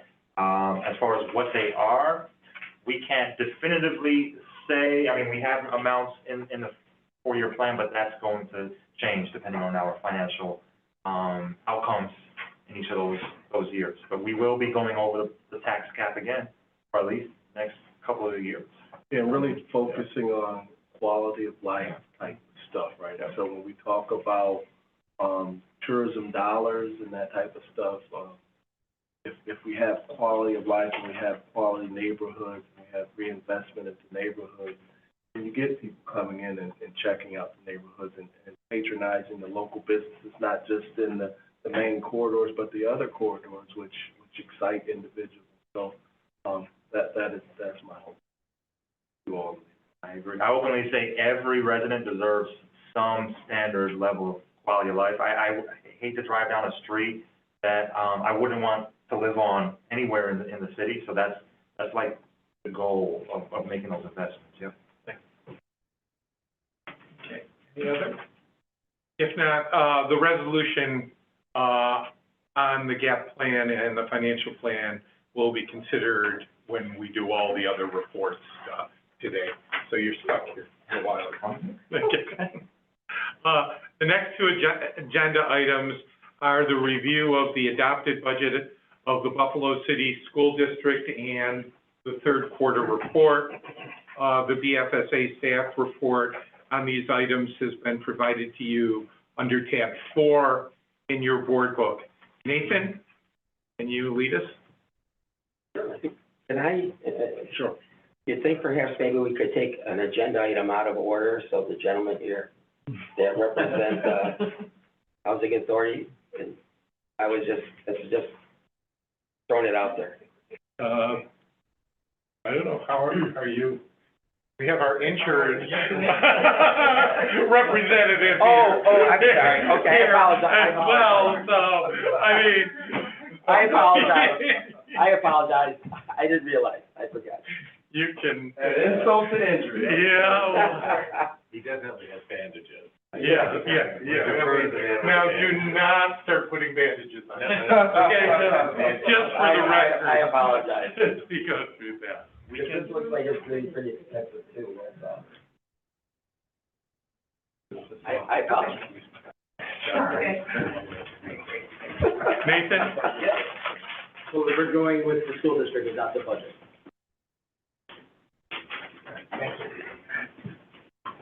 Good afternoon, everybody. The following is the Buffalo Fiscal Stability Authority's analysis of the city school district's adopted 25-26 budget.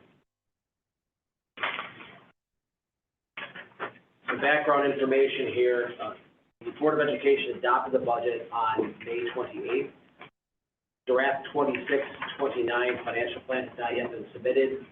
The statutory submission date for both was April 8th.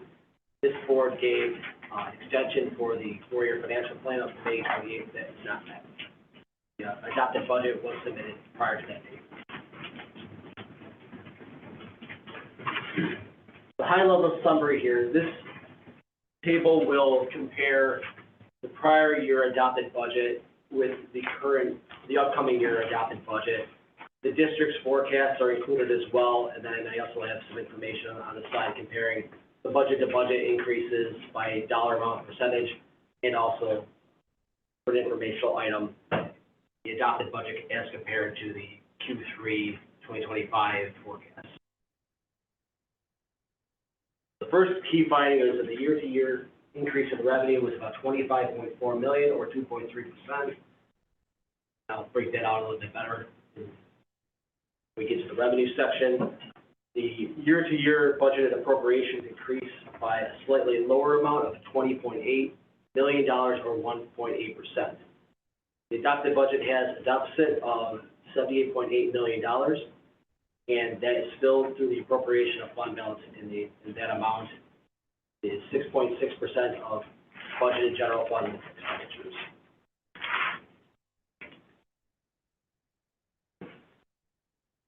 Next key finding is that, this had been discussed for about a year and a half, but the New York State Legislature final budget includes an update to the New York State Foundation Aid, that's the primary operating aid for school districts in New York State. It revised the formula, and the final approved appropriations were $26.5 billion, slightly less than what had been proposed in the executive budget. Then they have the impact on the big four school districts, Buffalo, Rochester, Syracuse, and Yonkers. See that Buffalo's went down slightly by 5.4 million, or just under about 0.6%. The aid one showed a more significant drop, but the district had a revised number based on better data, so that's the actual final adopted budget amount. Next key finding is that, yes, there is a structural deficit within the adopted budget. Total general fund revenues are about 93.4% of general fund appropriations. Revenues are exceeded by appropriations. That's the gap. David, can I ask a question? Certainly. In the adopted budget, the school district's going to use $78.8 million of their unassigned fund balance? In fund balance, yes. Okay, what does that leave available then? What is your outstanding fund balance going to be after that? Total balance will be about $370 million. At the beginning of the year, you take out the deficit of 78, it'll be 290 million. 290 million of unassigned fund balance, not restricted. In total. In total. So, we've been using very conservative numbers to get down to the unassigned, so I'll plug in 200, but you'll at least have 90 million in unassigned. So 90 million after the expense of the 78.8. Thank you. So the current year had year one of two of a right-sizing initiative. This was a superintendent-directed initiative to realign total staffing and budgeted appropriations with a declined student population. The update is that there are currently about 260 fewer full-time equivalent positions, of 4.5%, at fiscal year end 2024. That includes 323 budgeted teacher positions, or 8.2%.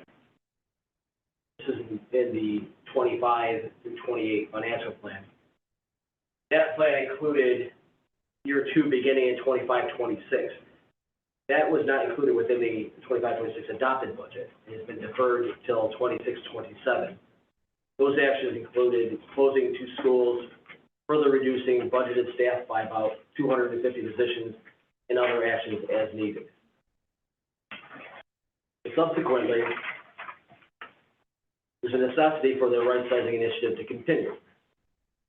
The current fiscal year will have substantial operating. Final number is not known yet because we're still in the middle of the year, but the district's forecast is about $55 million to draw down the fund balance. So do we know why or can we answer why it has been deferred till 26, 27? Sure. Variety of reasons. Number one, the school closings.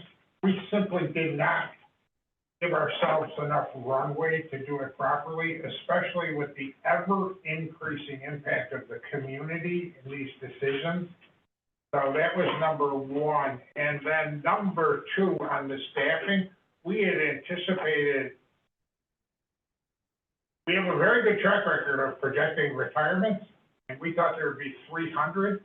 There were 110. So that, to hit the 250, we would have had to lean heavily into layoffs of actual staff, and we decided to not do that. Now, when you're closing the two schools, and presumably you're still doing that, are you allowing the students to age out of those schools? So is it going to take you, I don't know, 4 or 5 years? No, So you're going to reallocate those students immediately? absolutely. And that's the problem with the community, I suspect. And a lot of other things that we never quite anticipate anymore. Okay. So, one other quick question on your reserve.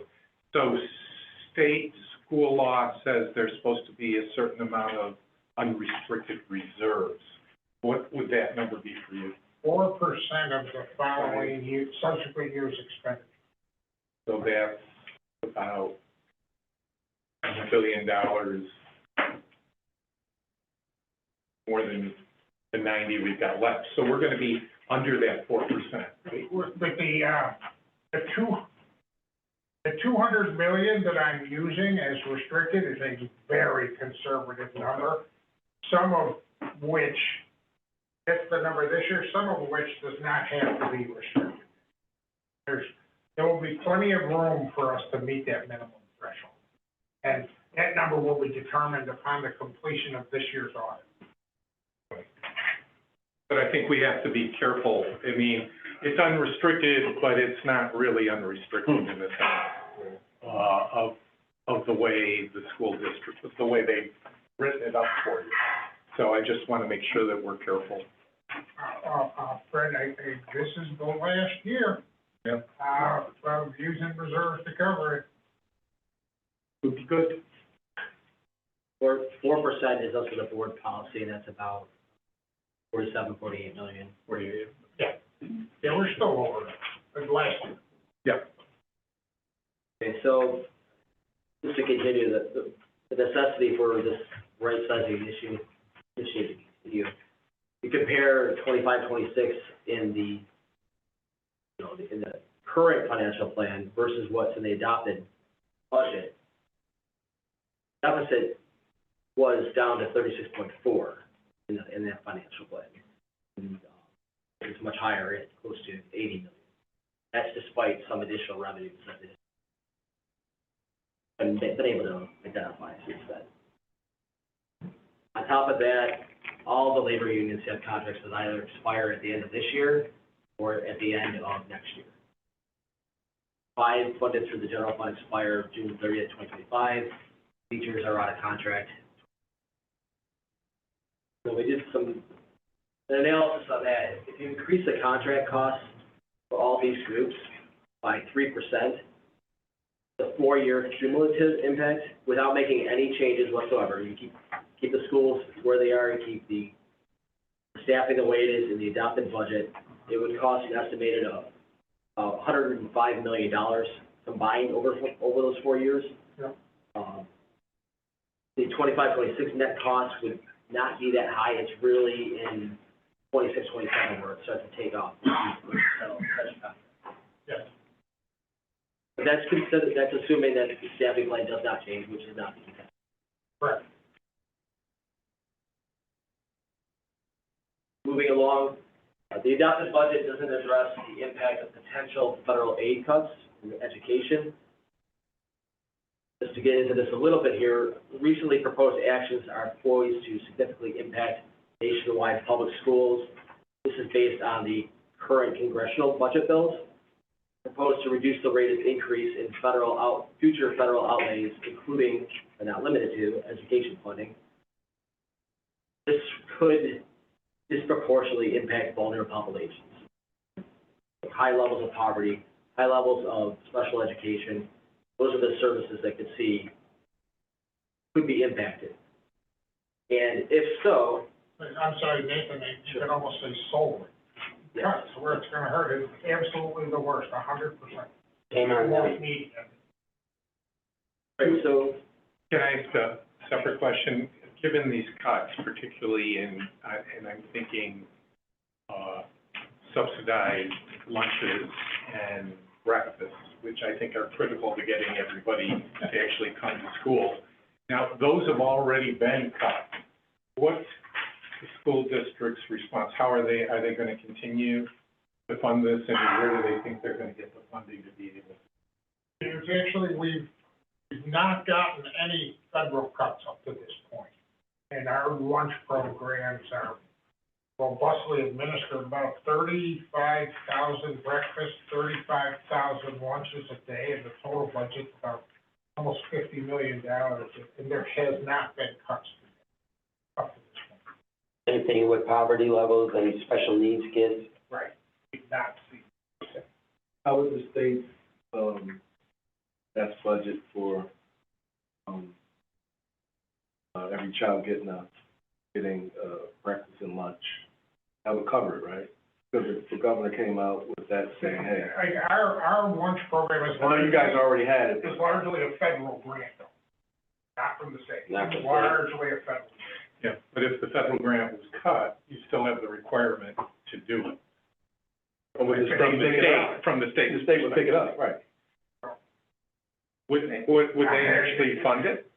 Or would they just direct the school district to fund it? So in this past budget cycle, Right.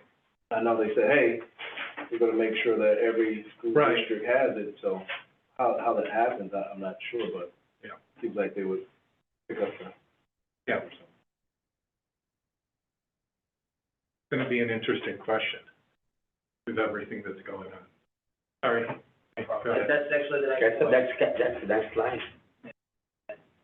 If there's cuts at the federal level and the state has to decide how do you backfill it, do they continue it and push it down to locals, or does the state cover it, what happens? Or does it go away? I mean, realizing that over $90 billion in federal aid comes through the state budget, which is 38% of the total state budget at this point, if even a majority of those cuts come through, it's going to be hard on all of us.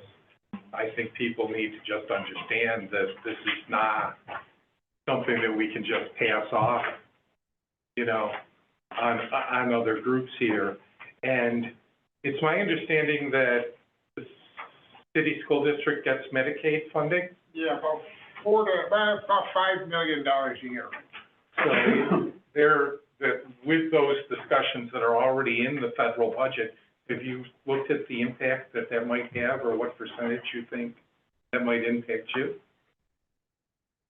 Right now, we think worst case on the Medicaid, they say they slice it in half. So that's a loss of about $2.5 million in our revenue. Those ones that come directly from the feds, they have passed through from the state. Pass through from the state. The state actually takes half and we get the other half.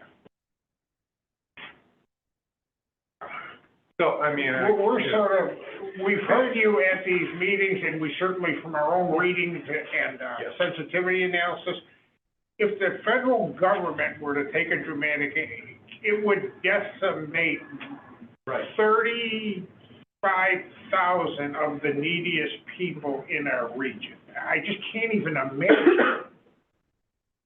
I get you. I just think we need to make sure that everyone understands the potential that we're gonna have to deal with. And it doesn't matter whether it's Ray or Jim, these cuts are not gonna be solvable. Nobody It- absorbs $13.5 billion Right. of Medicaid and And so I think people, you know, we just need to make sure that people understand what we're up against as we look at all of this, so. Let's take a quick look at the adopted budget revenue. Revenues total just north of $1.1 billion. The biggest increase, of course, is with New York State aid, increased by $32 million, or 3.8%.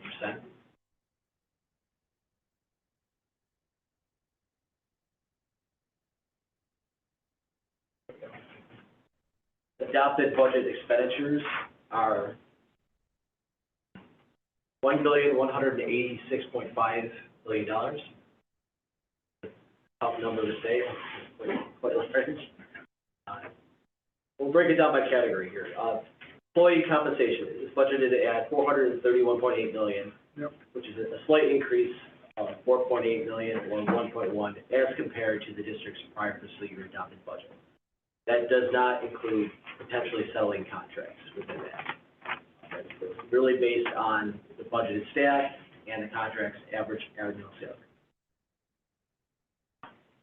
Biggest increase is with ETF compensation, which increases $6.4 million or 2%.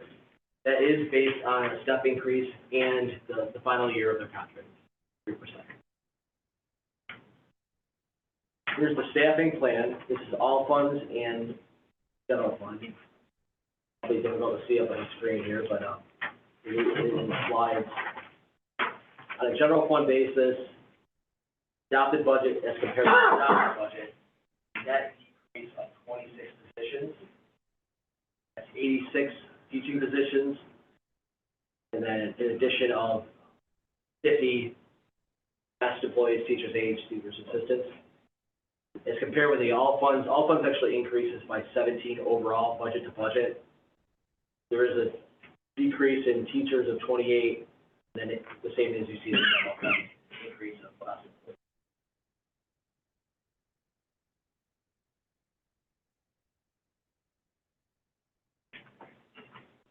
So is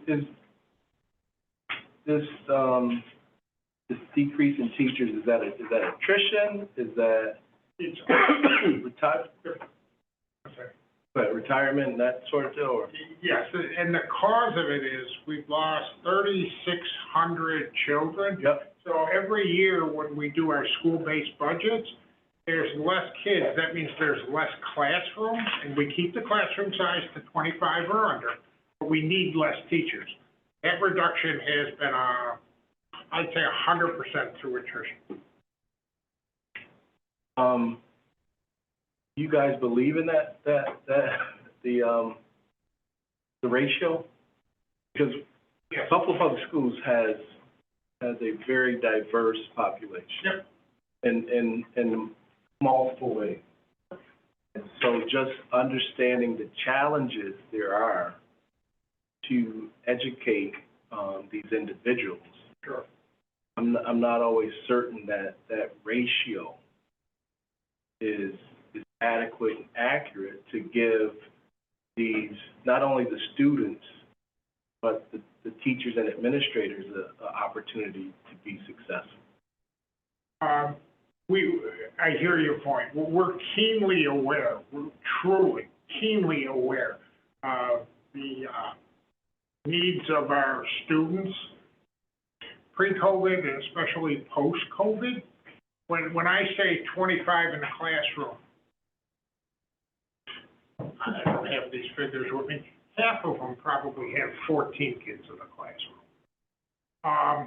Then those are supplemented by this large increase in the aides, who are increasingly important to providing that extra level of service.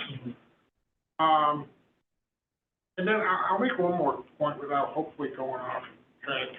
During our budget approval process, there was all kinds of stuff about social workers and guidance counselors. That's going to be my next conversation. This superintendent, if you look at,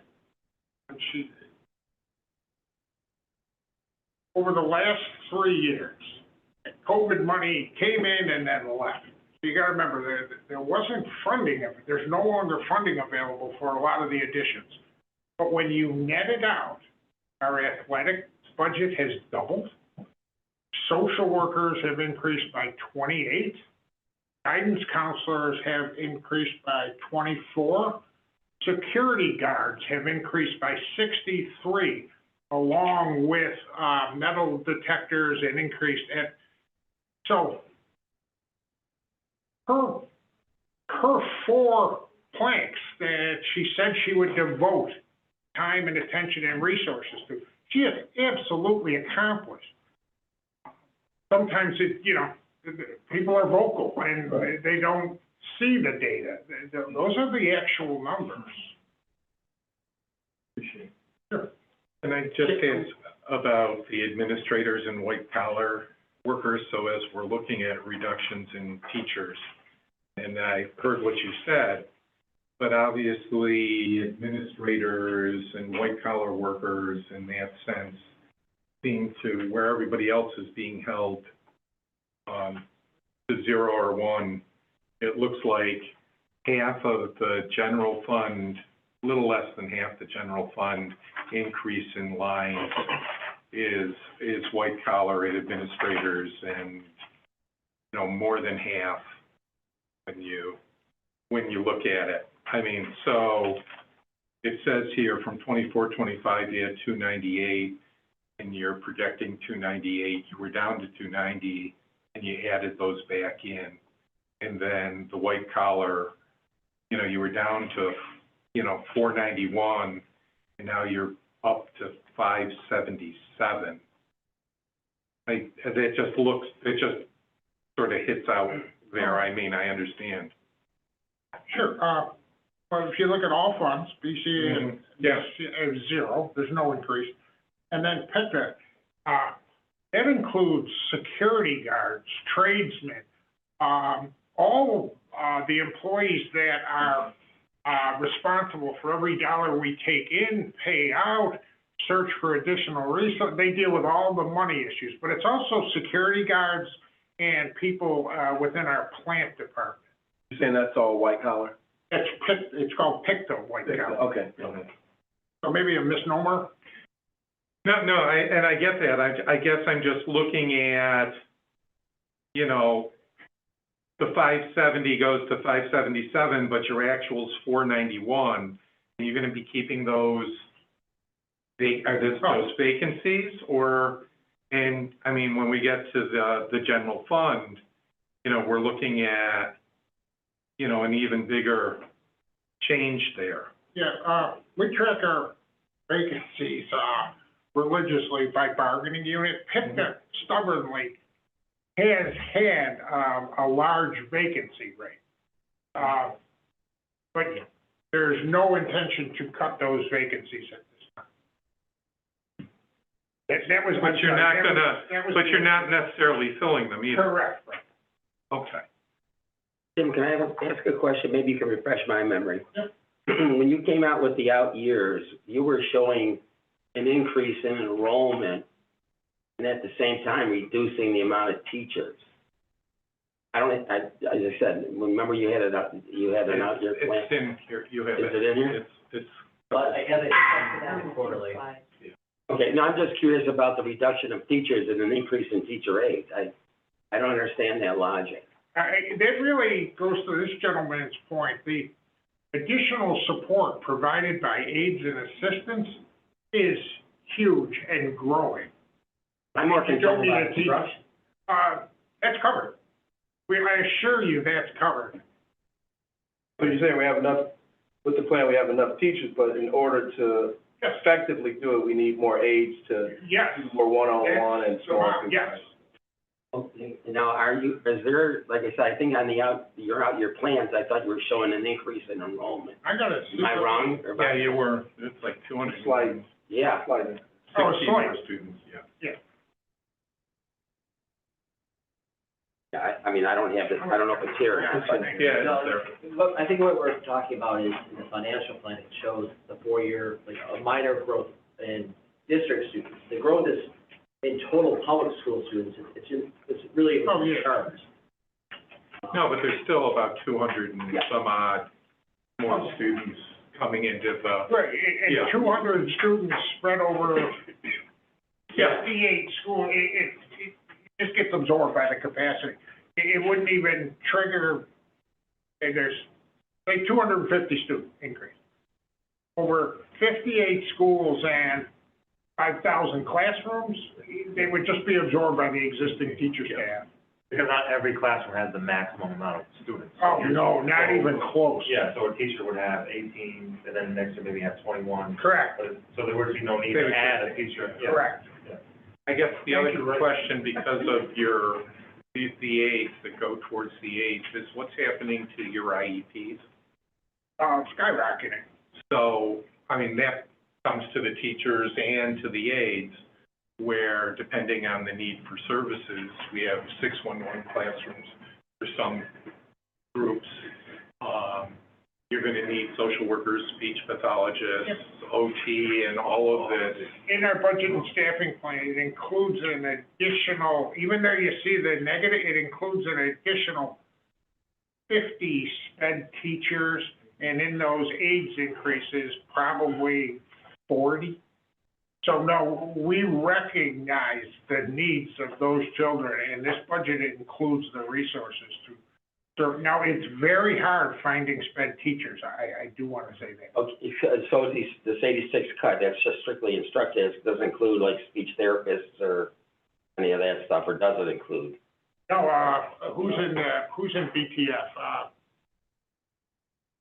I think guidance counselors are in BTF. Yeah. Psychologists. Well, at least they're covered in the contract. So yes, they would be in there, So speech therapists and occupational therapists or, which we largely farm out under it's the contract's now up to $10 million a year for OT, PT services. The psychologist and guidance counselor, They're in the BTF. that's a cut. Again, an overall cut, there's probably 30 job titles within that BTF group. So yeah.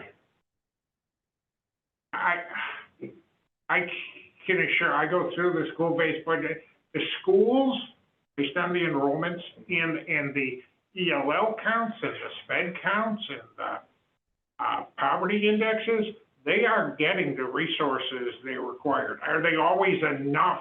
No, I'm not saying that, but there's no taking shortcuts there.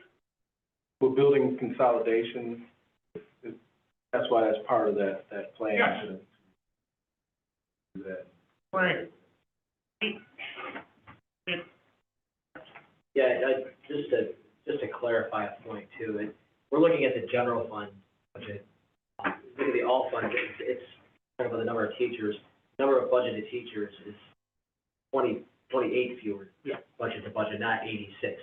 So it's not so much a drop in teachers, it's a drop in general fund funded teachers. Gotcha, okay. And some of that's COVID, right? You added Yeah, some the of it funding. in, now it's coming back out. Correct. So I guess I'd be concerned with the ELL and the IEP students and seeing a longer run trend so that we could make arguments, particularly with foundation aid changing those numbers.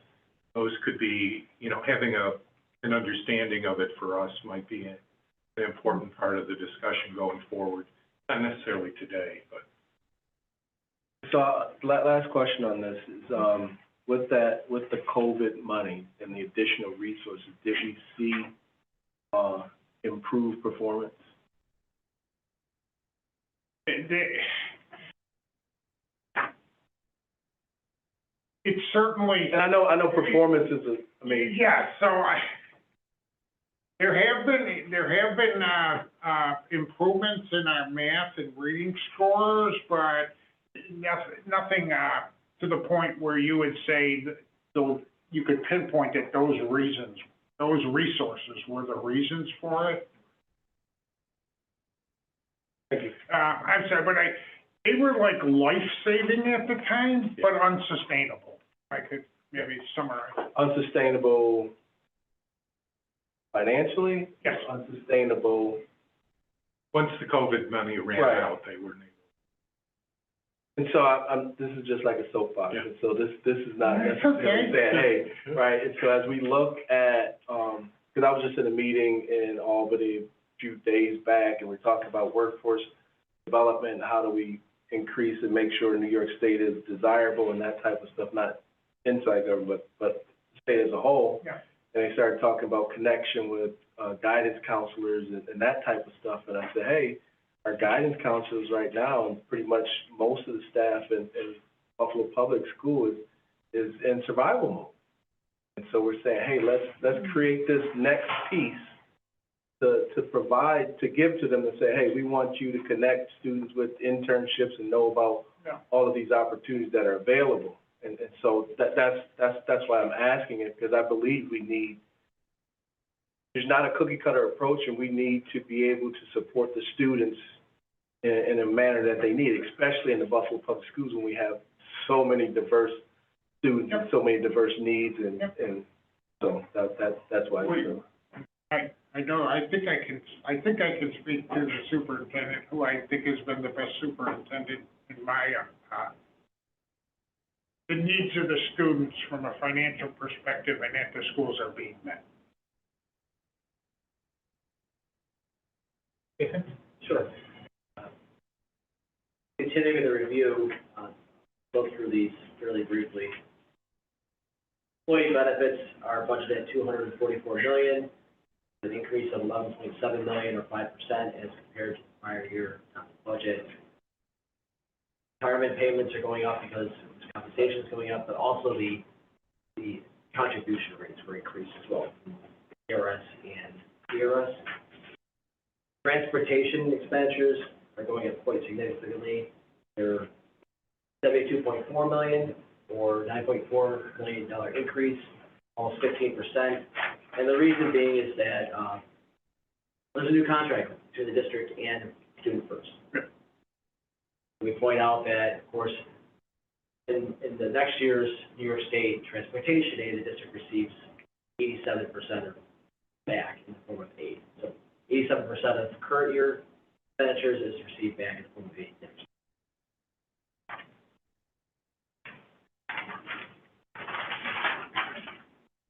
Debt service continues to decline, budgeted at $78.4 million, 14.5% decrease.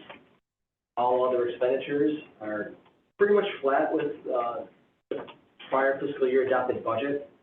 There's a reserve for contingency that was $3 million in 24-25. It's now $1.9 million. This is a contingency for unbudgeted expenditures, including settling contracts. The big one here, charter school tuition payments. This is budgeted at $180.6 million, an increase of $10.2 million or 6% over the prior year adopted budget. The increase is based a little bit on increasing enrollment of 126 pupils.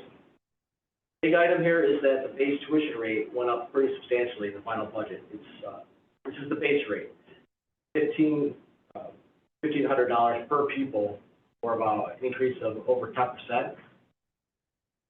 Yes. How's that rate determined? How is that determined?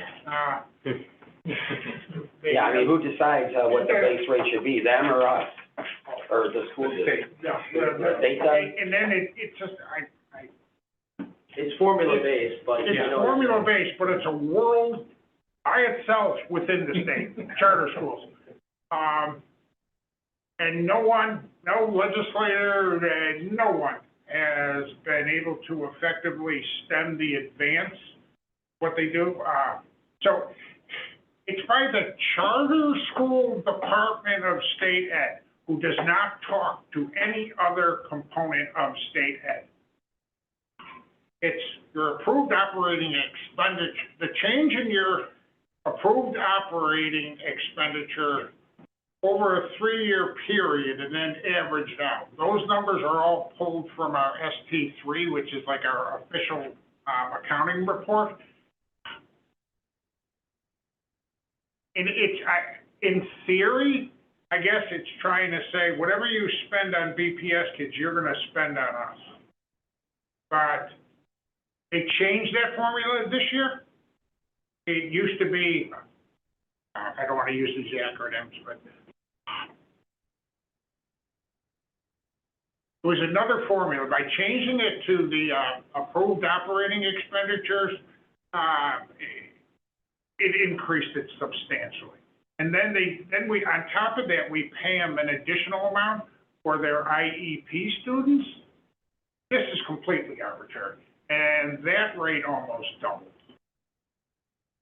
I'm just curious, as around the state with all the other charter schools around the state, that they take everybody's expenses and then make a determination on their own, because 10.4% increase is pretty significant. Yes. You know, I don't know if they're taking in, downstate New York schools and. No, it's based on your own school's numbers. Your own school. Yeah, Yes. there's different rates for. Right. Yeah. But they've all experienced something like this. We just got hit especially hard. Okay. That's only part of it, and you could fill in the blanks here too, but the special education tuition rate is the second part. That's also going up substantially, and really can't say what the amount will be. Yeah, nice and answer all the rates, but I know you had said that probably under budgeted by $10 to $15 million It could be. overall when combined. Yes, it could be. They also come out with the charter school rates the day after 99% of the school districts have approved their budgets.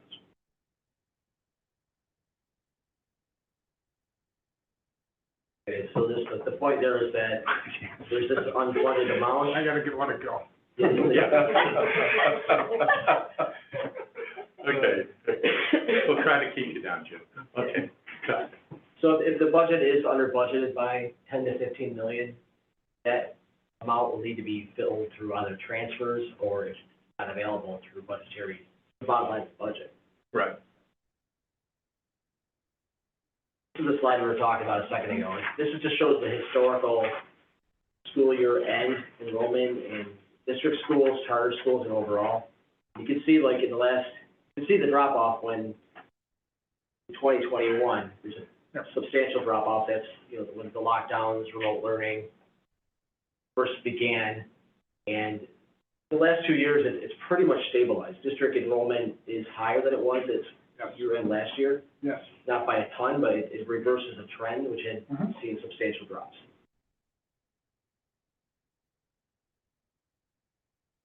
That concludes my brief review.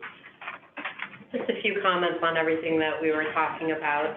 So now this budget review that we just went through, it's completed without the context of a four-year financial plan. So I just want to make sure that we all know that this is a standalone review. And we're somewhat limited on what we as staff can conclude at this time, because the decisions that are made in the budget, they're going to be carried forward throughout the financial plan. And when we see those numbers, we'll be able to have a better understanding of the impact and be able to evaluate those decisions over a longer snapshot period. But the key point is on a standalone basis, the budget is balanced with 78.8 million of fund balance. Fund balance is, of course, non-recurring. As noted by Nathan, a structural budget deficit exists in 25-26. Next slide. So revenues are budgeted to increase 2.2% over the 24-25 year that is just going to be ending this June 30th.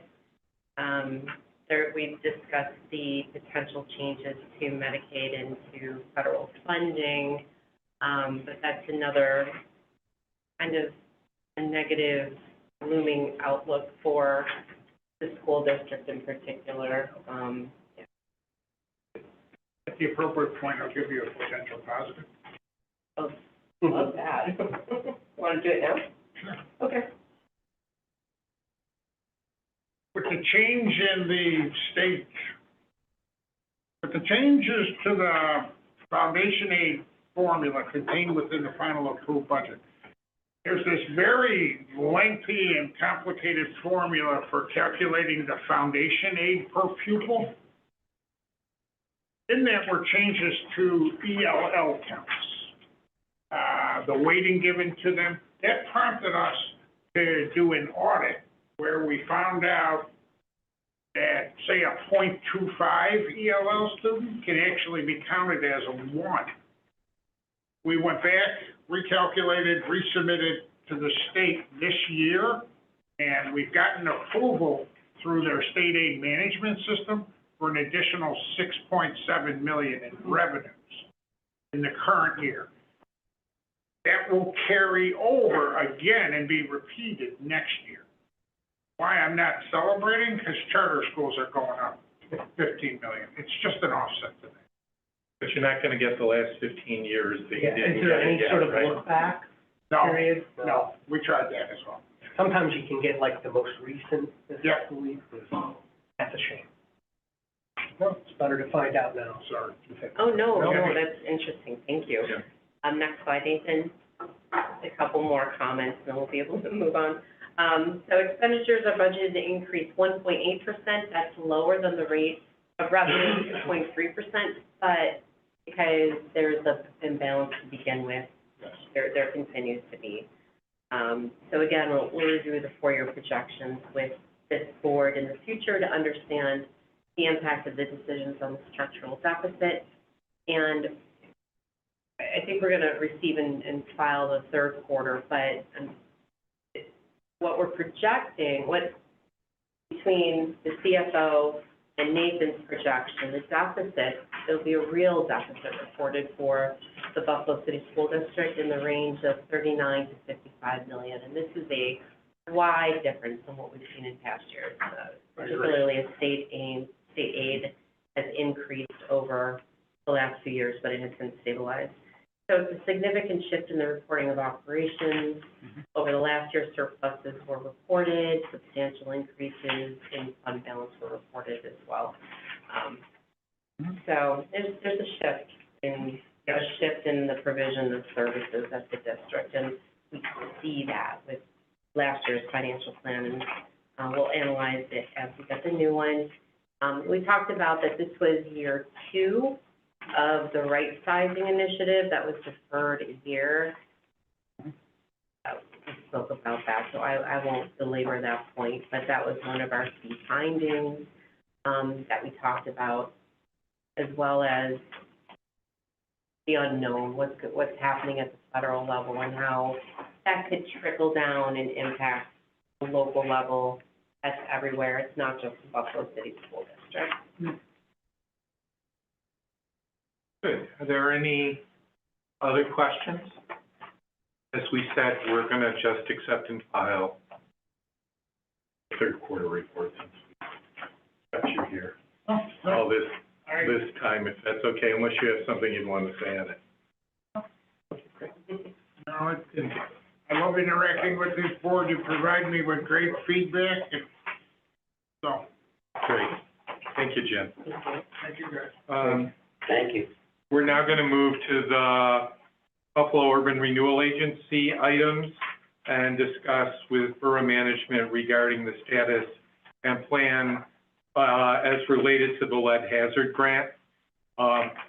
It's come to our understanding that the extension has been denied, and so we'd like to talk a little bit about that. You guys want to?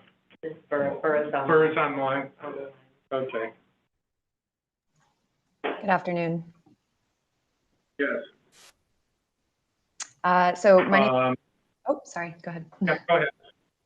I was going to say, my name is Maria Chuddy. I'm the Senior Programs Manager for the Housing Programs here at Buffalo Urban Renewal Agency. I'm here to answer as many questions as I can regarding the status of the lead grant as we are sunsetting, and then I may have to defer certain items to my senior leadership, but I am here in their stead to answer what I can.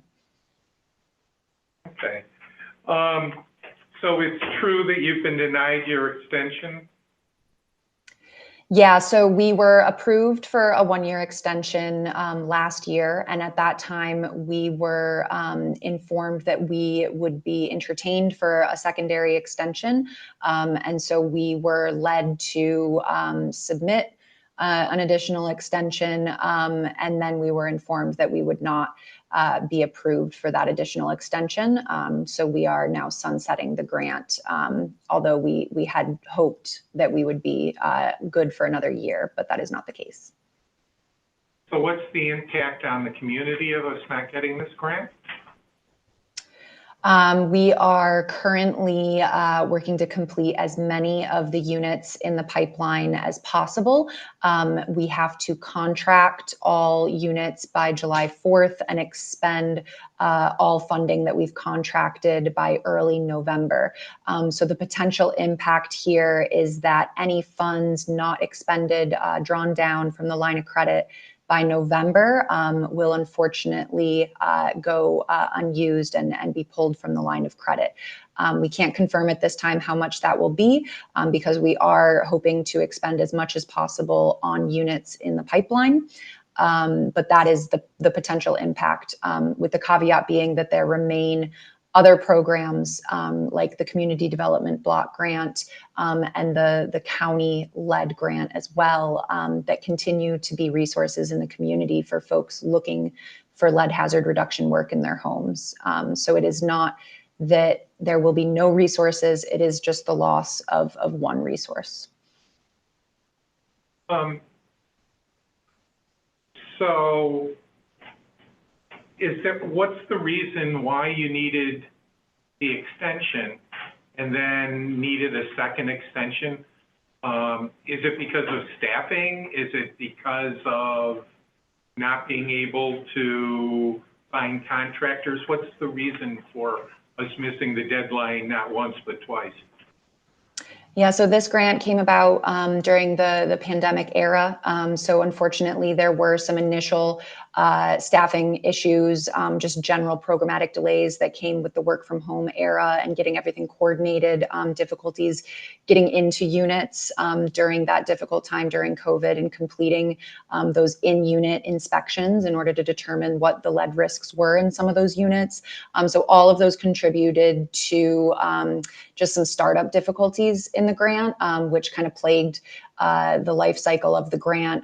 The performance picked up over the past 2 or 3 years, and I think it was just unfortunate that the initial delays did impact the overall grant performance, but certainly picked up in more recent years. I would also say the requirement for the work being done for the contractor certification is an EPA lead abatement supervisor, which is not to be confused with the EPA RRP, renovation, repair, and painting requirement.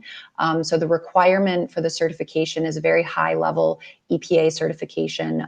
We've also provided scholarships for this certification throughout the term of the grant, but that maintains or continues to be a difficulty in contracting for work under these types of grants, is that it's a very specialized type of certification, which is not to be confused with the RRP, which is a little bit more common, but when you're using the federal grant funds, you need contractors that have that higher specialty certification. So all of those things contributed to the status of the grant at this time. So then I'm assuming that this would be the same problem for everybody else who got this grant. Why then wouldn't they have given you the second extension? Did other communities with this grant, were they able to fulfill the requirements? So this grant, I can't say for certain. Anecdotally, I do know that the municipalities that receive this grant throughout the country come together on an annual basis, and we have been informed that anecdotally a lot of the other municipalities have had struggles, but I cannot say with certainty the status of their grant or what funds they may or may not have been able to expend for the term of their grant. It is, however, there's commiserations across the country on some of the difficulties with these grants. Now, can we get some assurances that we're not going to lose any of this money? Or what are your plans going forward to make sure that we're able to spend all of the money on the timeline, that we don't have to give back this federal money? So like I said, we're continuing to service the pipeline of units that we had received.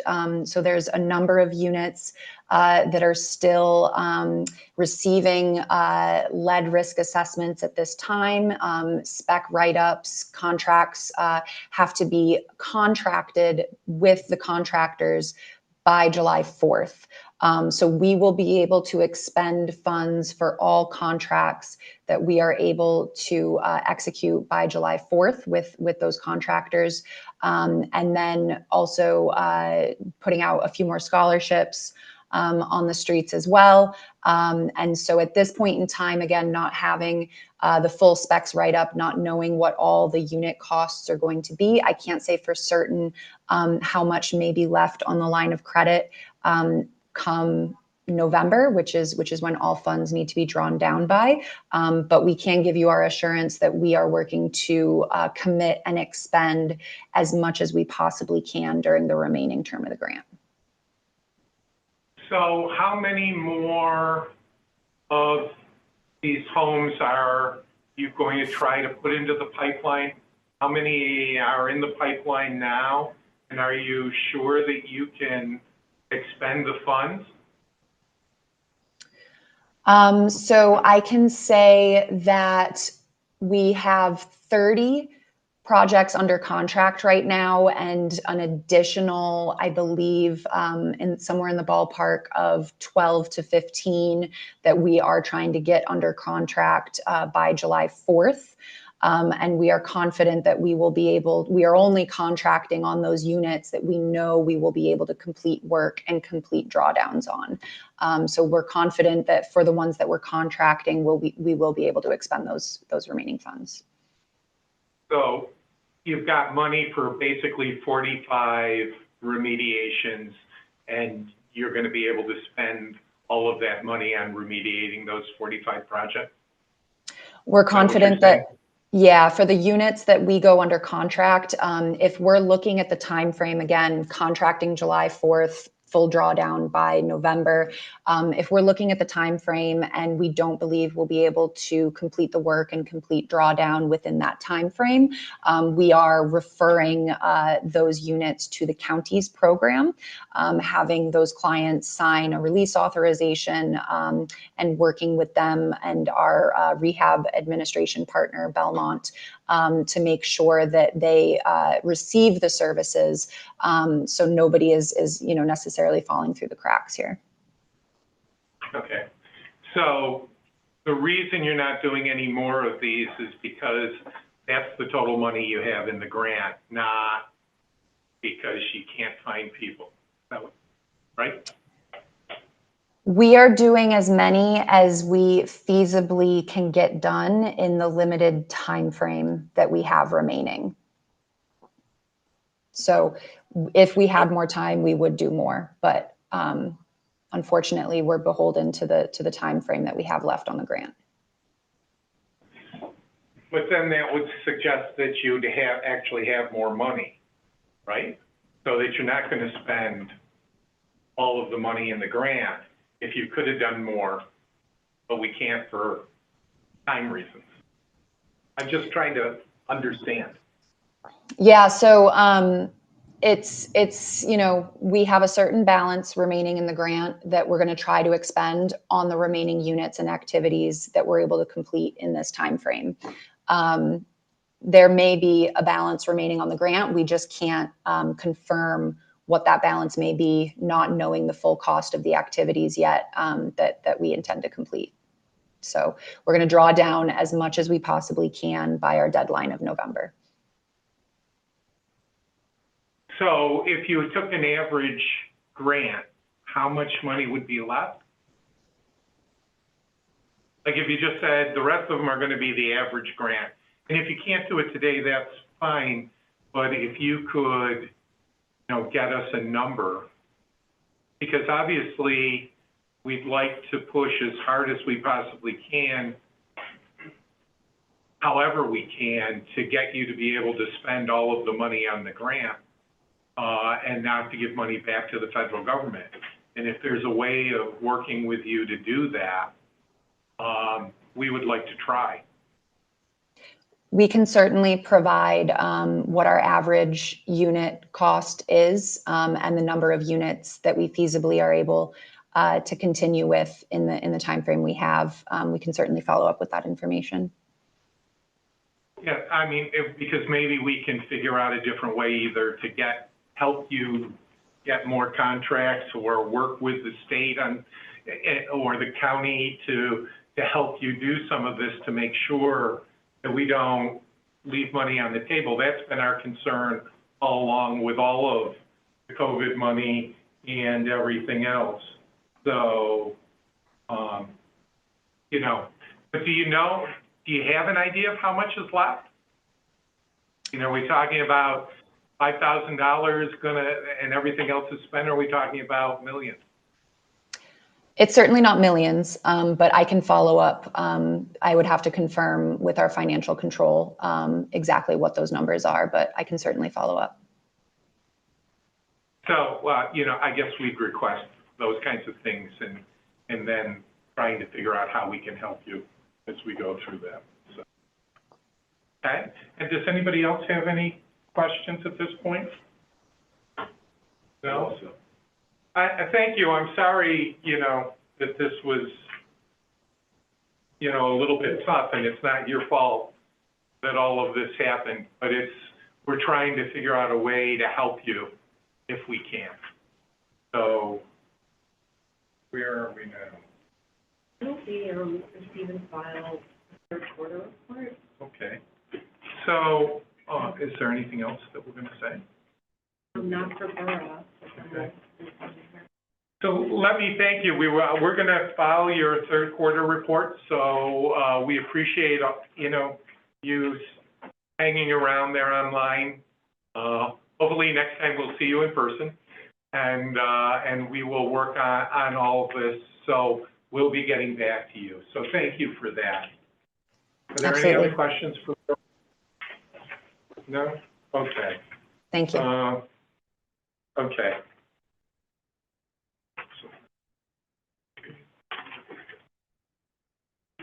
You guys are not. No, I'm good. Okay. Okay, wake up. Don't worry. Wake up, Mo. Wake up. Nudge him, like, hey, hey. Okay, so, the next item on our agenda is to discuss the Buffalo Municipal Housing Authority, management regarding financial plans and the GAP plan that was presented, in a letter to us, and that's under tab 6 in your board book. Additionally, we'd like to follow up from our April 28th meeting and receive information on vacancy rates and turnover of units, along with an update on what's going on with Commodore Perry and the building projects there. Okay, Modesto, would you like to come up and talk about the GAP plan and some of your ideas? Yes, I can. Where would you like me? Over here? Wherever you'd like to go. Good afternoon, everybody. I can speak to the GAP plan, and in general, I would say that what we are anticipating a series of loan repayments. Every time we do a revitalization transaction, we receive grants from the federal government. We put those grants into the transaction in the form of loans.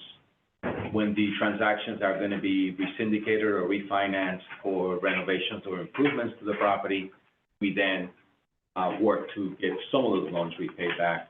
Those loans come back in a form of a repayment of loans, and they get classified as program income. Not necessarily a revenue per se, but it's a repayment of loan for program income. We will then use that program income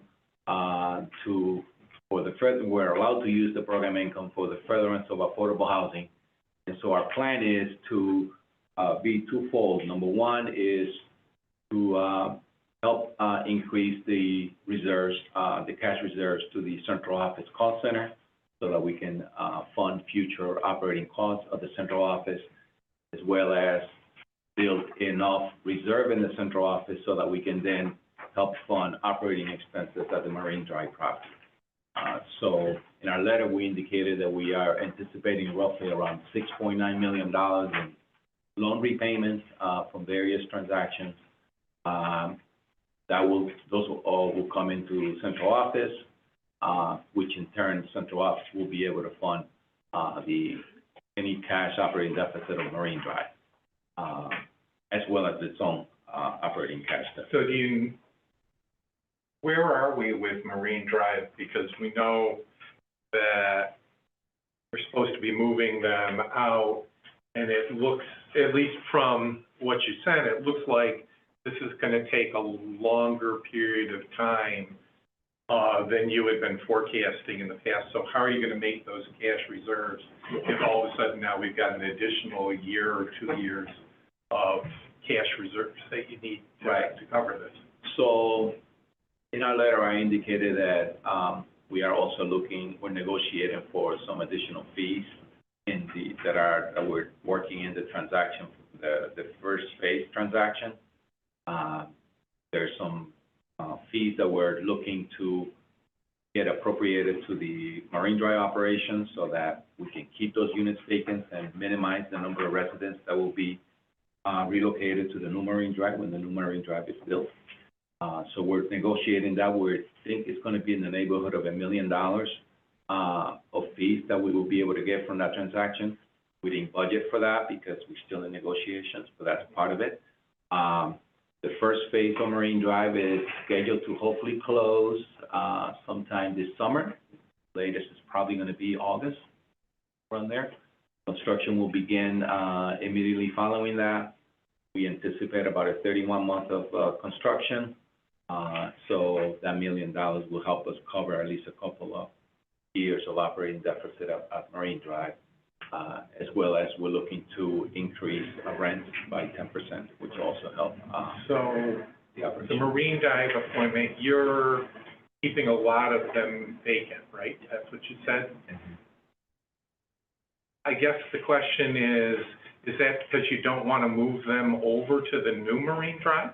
To minimize the relocation of residents moving to the new Marine Drive. But it would seem to me, from a financial standpoint, if these people would be eligible to move to the new Marine Drive, if we could put them into current rental property, that would reduce your $1 million need in cash reserves because you'd be generating cash, and it would be taking care of seniors who desperately need housing. So I guess, why isn't that the process that we're following? The challenge is that to renovate the units to move new residents into Marine Drive, cost is quite high. So you're saying current units that are vacant, to get them up to standard, is a considerable investment. The Just to move, right? just to move. The turnover cost for a lot of the vacant units is really high. Well, so when we talk, I'm sorry, when we talk about turnover costs, what are we saying? Prepping the unit for a new person to move in. And the big challenge at Marine Drive is the floors are asbestos. Okay. So every time we have to renovate a unit to have a new family move in, we have to deal with the removal of the asbestos floor tiles. And those, that's becoming a very costly proposition. So every time a unit becomes vacant and you bring someone in, even if the tiles aren't disturbed, you have to. If they're not disturbed, we don't have to touch them. But in most cases, they do get disturbed because a lot of residents have put in carpet over those tiles, and by removing the carpet, then you. So what is that cost? What's the average cost of that turnaround or turnover? Some of the estimates that we're getting is $10,000 to $15,000 per unit. And then how much is the rent per month? The rents are very, very low. $300 to $400. So $500 a month. I'm just doing the math. Is if you're going to have somebody come in, renovate now, and then come in for 30 months, let's say, or two, the break even is that's positive. That not only are you helping a senior who isn't, but you're covering your renovation costs and a little bit more. I'm sorry about being the economist at this point. No, but at that point, we're covering our fixed costs, and we're able to then lower our variable costs to some extent. That would be something that we could do, even if we were providing it at somewhat of a loss. The loss is going to be a lot smaller than if we just leave them vacant. So I guess that would be my concern of the analysis of leaving these vacant on both sides. There's a financial reason, but there's also a community reason. And between both of those, it would seem to me that we would want to go back and do an analysis of any of these vacancies and see if we could start to fill them up.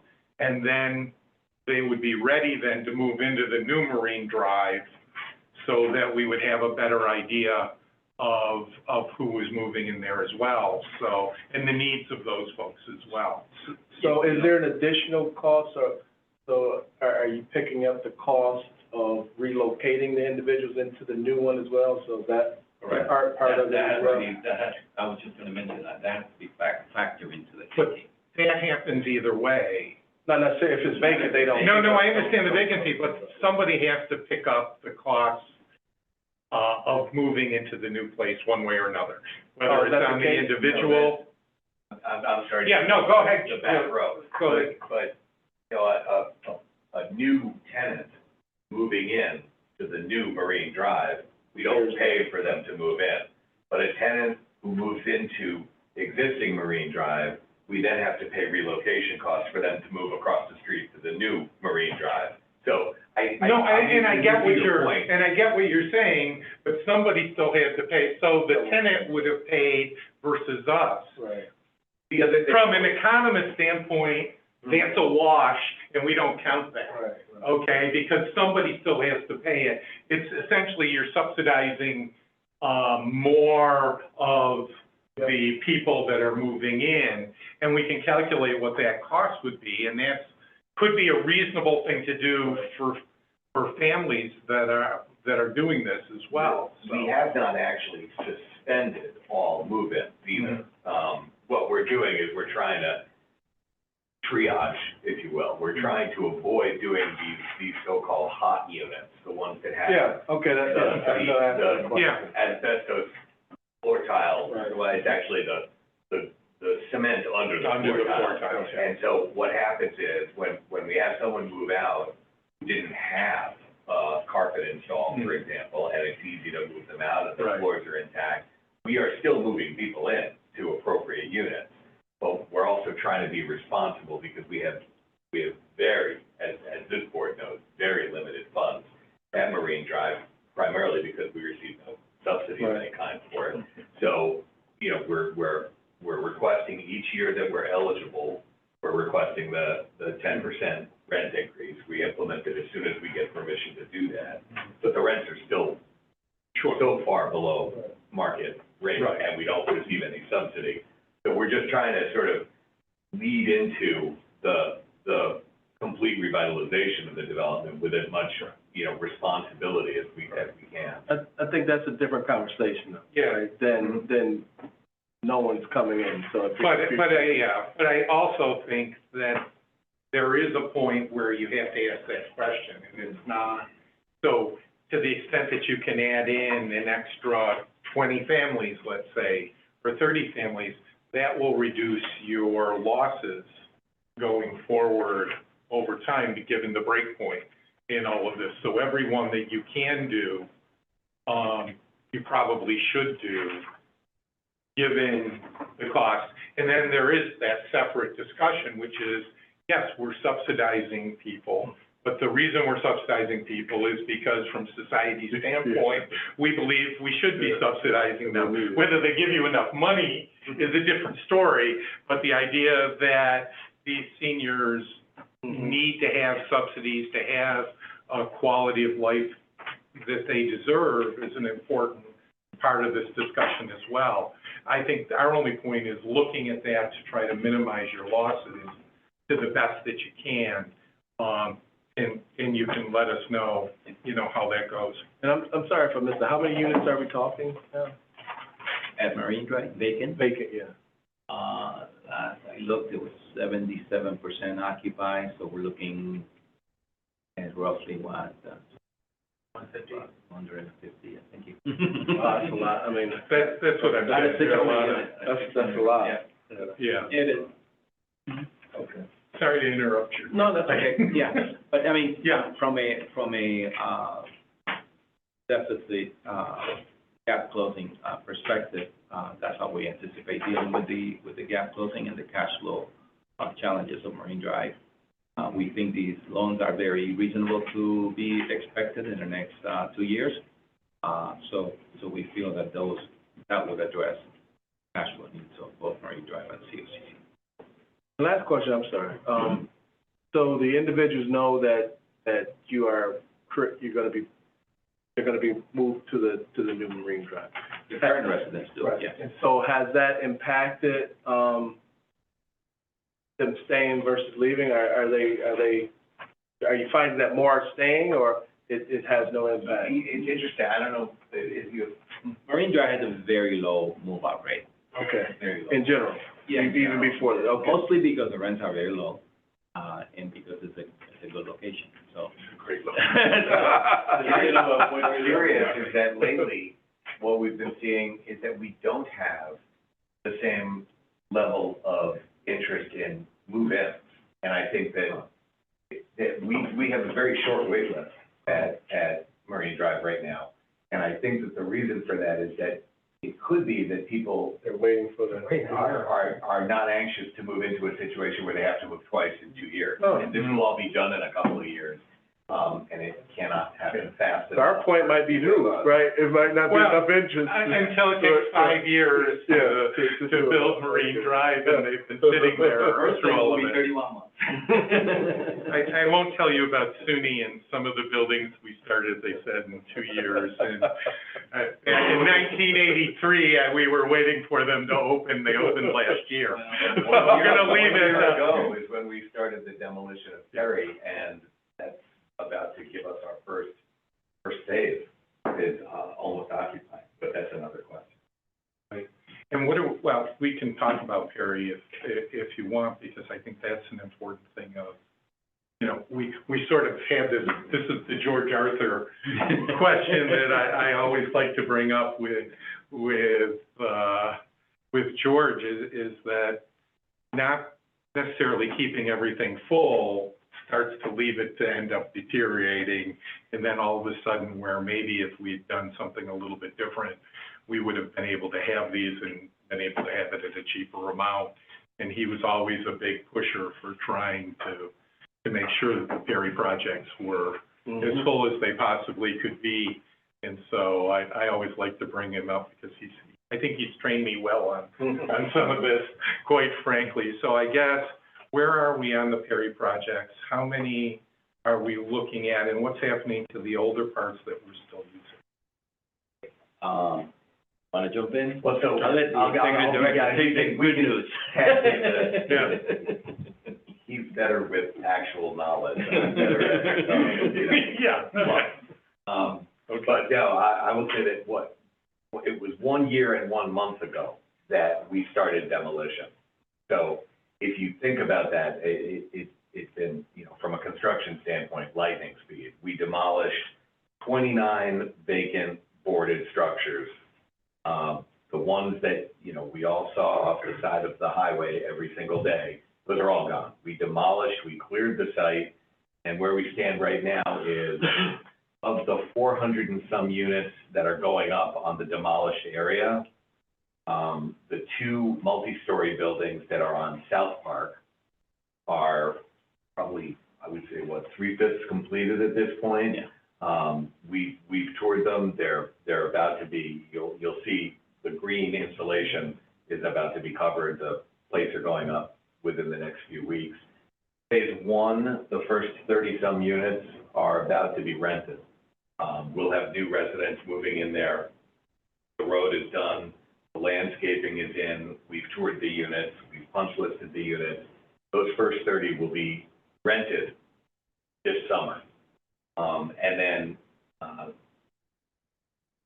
every couple of months or so, every few months after that, phase 1 will be done, then phase 2A, then phase 2B. We'll have the first, what I would say, 150 or so units. 90 some units by the end of the year. Those are going incredibly well. We're really pleased with the progress there.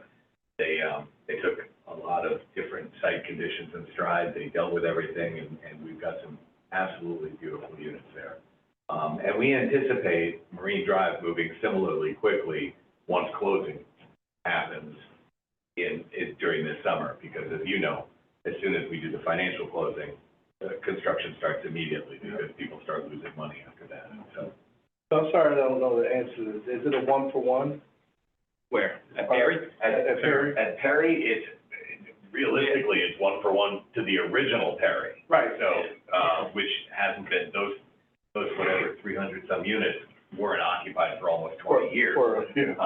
But we will, this first phase will involve 400 and some units, and then there is a second phase that we're planning right now that will start immediately thereafter.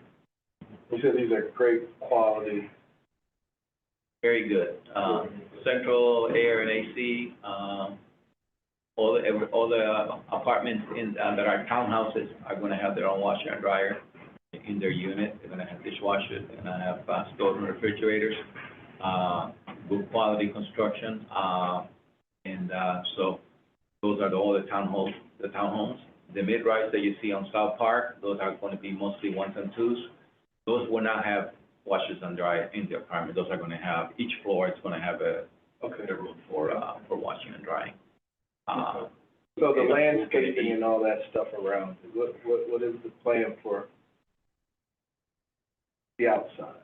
The outside, we rebuilt in the roads.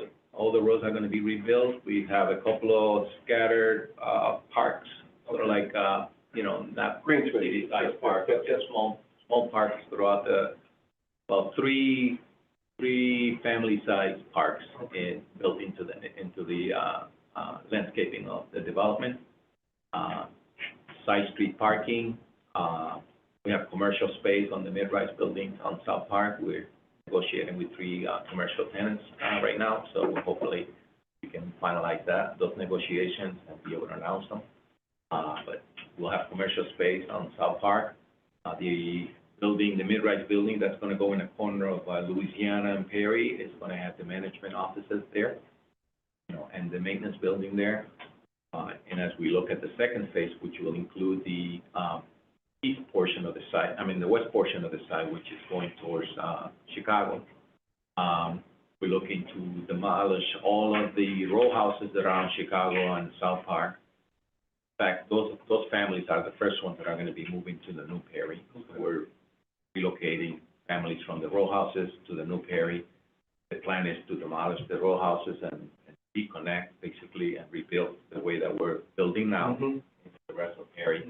And then we're assessing the high-rises still assessing whether we do demolition or whether we do rehab of their high-rises, because the cost of rehab for those buildings they don't sound very high. Modesto, how many units are being replaced versus how many units you're gonna have in the way of new housing? So currently, let's just talk about the first phase that's under construction right now. The phase that's under construction right now had 284 public housing units vacant. On that site, we're building 405. Now, Gillian alludes to the other 300 that used to be on South Park when the old Perry development was fully built. Had a bunch of buildings on South Park. That had about another 200 units. So those 200 units are not 100% being replaced. Those were gone in the 90s. But 405 on the current phase, replacing 284. The next phase, there's 84 units in the row houses. Those will be replaced with 76, 77. And then we're looking at the high rises. They have total of 326. We're looking to replace at least those. Okay. So at the end of the day, the site will have more density than what it had before we began construction, not the 1990s. So the last thing I'll say is that this is disturbing sometimes, and hopefully you guys have engineers in the building group that understands it. But I've seen a lot of new developments for low to moderate income housing, and then within a few years you see like rusting or marks or wear marks and that type of stuff. So hopefully this construction, we won't see that type of stuff. It's brick and it is some metal material. Okay. It's composite. On your commercial, given the density, are you looking at doing some kind of grocery food, whether it's a full-fledged supermarket or not, but something for that community to be able to get reasonable food? Not in those commercial spaces currently right now. That's not a target. There is a mini mart kind of right on the corner of Right. where we are. But that doesn't have vegetables and things like that. I'm just wondering whether. Limited. Not really, not really. Yeah. It's not really. I mean, that's always the conversation. Yeah. It just seems to me that this has become a huge conversation well before you No, it is. started rebuilding, and The I'm problem is just. getting an interested, Raise their hand. Sure. somebody who wants to come in and, Come in. yeah, as you said, raise your hand and say, we'll do that there. We have the developer has a broker retained You know, we're not seeking any kind of crazy rent for that. We want to get it occupied with services or businesses that are going to be useful for the community. You know, in a perfect world, I'd love to have the supermarket occupy the whole first floor of it, but Right. we haven't gotten that kind of interest, unfortunately, and that's a problem. And I guess the other question is with what's happening with NFTA and routes and times, has that been discussed as you're going forward? We had, during our planning, phase, we had Right. conversations with the NFTA, and they're aware of our, redevelopment. There's no need to reroute any bus routes Okay. in that So neighborhood. it's just gonna be the Michigan, Michigan, And the south and the south part south part. that should be enough Yeah. to Yeah. be able to take care of South part the goes increase. downtown, yeah. And we're talking about a much larger density. You would hope they would. There, more. I mean, we happen to have a member of our board who's an NFTA, employee as well. So Okay. we know that when the time comes, we'll be working on density and traffic studies, but we haven't had to do that yet because right now we only have the first 30, units that are about to get rented. Okay. Other questions? If not, Jeanette, do you have anything else? I think we'll, accept and file the third quarter report for you since, we've been having a robust discussion today. And thank both of you for coming. I really do appreciate We're all of always this. happy to come. And we're interested in hearing all of the successes you're going to have with redoing Perry and Marine Drive, and We're very proud of what we accomplished. we're looking for that. So this is a little bit off, but, I have a bunch of individuals that, grew up in other Perrys and are living other places. It would be great if, and you guys may have already figured this out or decided, and I don't know how you do it, but if you throw it out there on social media and say, hey, all you former Perry members come back and check it out for a ribbon cut or something like that, I know you would get some tremendous time. We'd love that, yeah. We'd love And we that. know that, the resident council is very, very active in Yeah. Perry, and they do, as you're probably aware, they do Perry Day Yeah, every yeah, year during the summer. And I So, suspect this year's Perry Day is gonna be, yeah, well attended, yeah. along with National Night Out. They do Yeah. very regular activities from the resident council every summer, and I think this is gonna be one. We have a tenant council president down there who's just terrific, Felicia Bell, who's just a dynamo. Cool, thank you. Thank you, guys. Thank you. We'll now consider the resolution of our review of the 2026-2029 financial plan as discussed today. This draft resolution was previously emailed to you, and a hard copy is provided to you today. The financial plan is deemed incomplete as the district's financial plan has not yet been submitted. May I have a motion to approve the resolution? Second. Motion seconded. Any questions at all? Seeing none, all those in favor say aye. Aye. Opposed? It passes. We have one more thing, I think, on our list of things to do today. And we're gonna move on to, approve the BFSA's 2025-2026 budget and the 2026-2029 financial plan, and to approve the annual audit engagement. The budget was reviewed by the well, no, it wasn't, but, I guess it was in March. Following, that meeting, the proposed budget was publicly posted for comment. We received no comments. This document is included under tab 1 of your board book, and the accompanying draft resolution is included under tab 7. Do I have a motion to approve? Can I ask Go ahead. a couple of questions? Sure, go ahead. I may need some background refreshment, but I was going through, the legal fees part of the budget and other professional services part of the budget. Sure. And looking at the 2024 actuals for legal fees, was $2,530. dollars. And then the 2025 forecast was $7,500. But the budget is asking for 40,000? Am I missing something?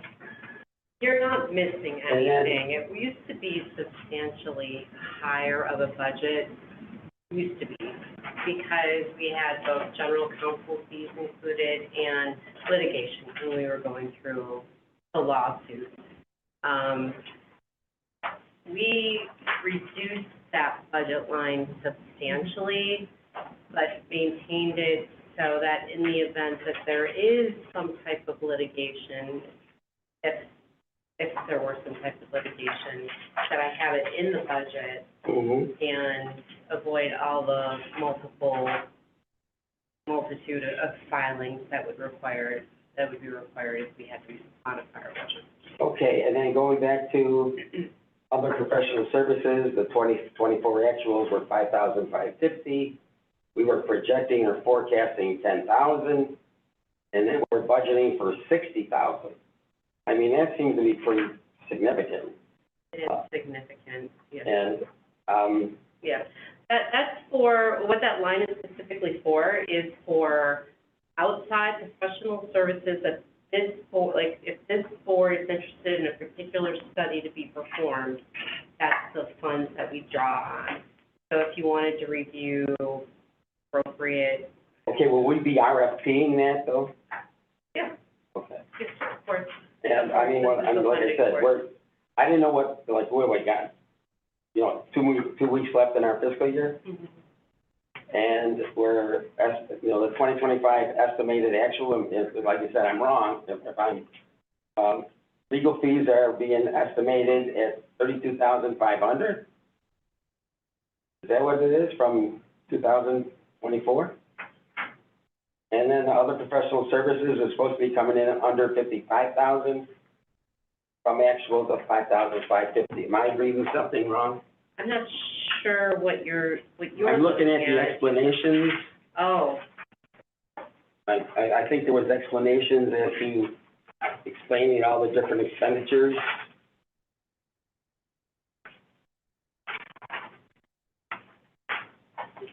Bear with me. Okay, like on the last page, you know, what the salaries, it's got legal fees, recurring legal fees and litigation are budgeted consistent with prior year's budget and held consistent.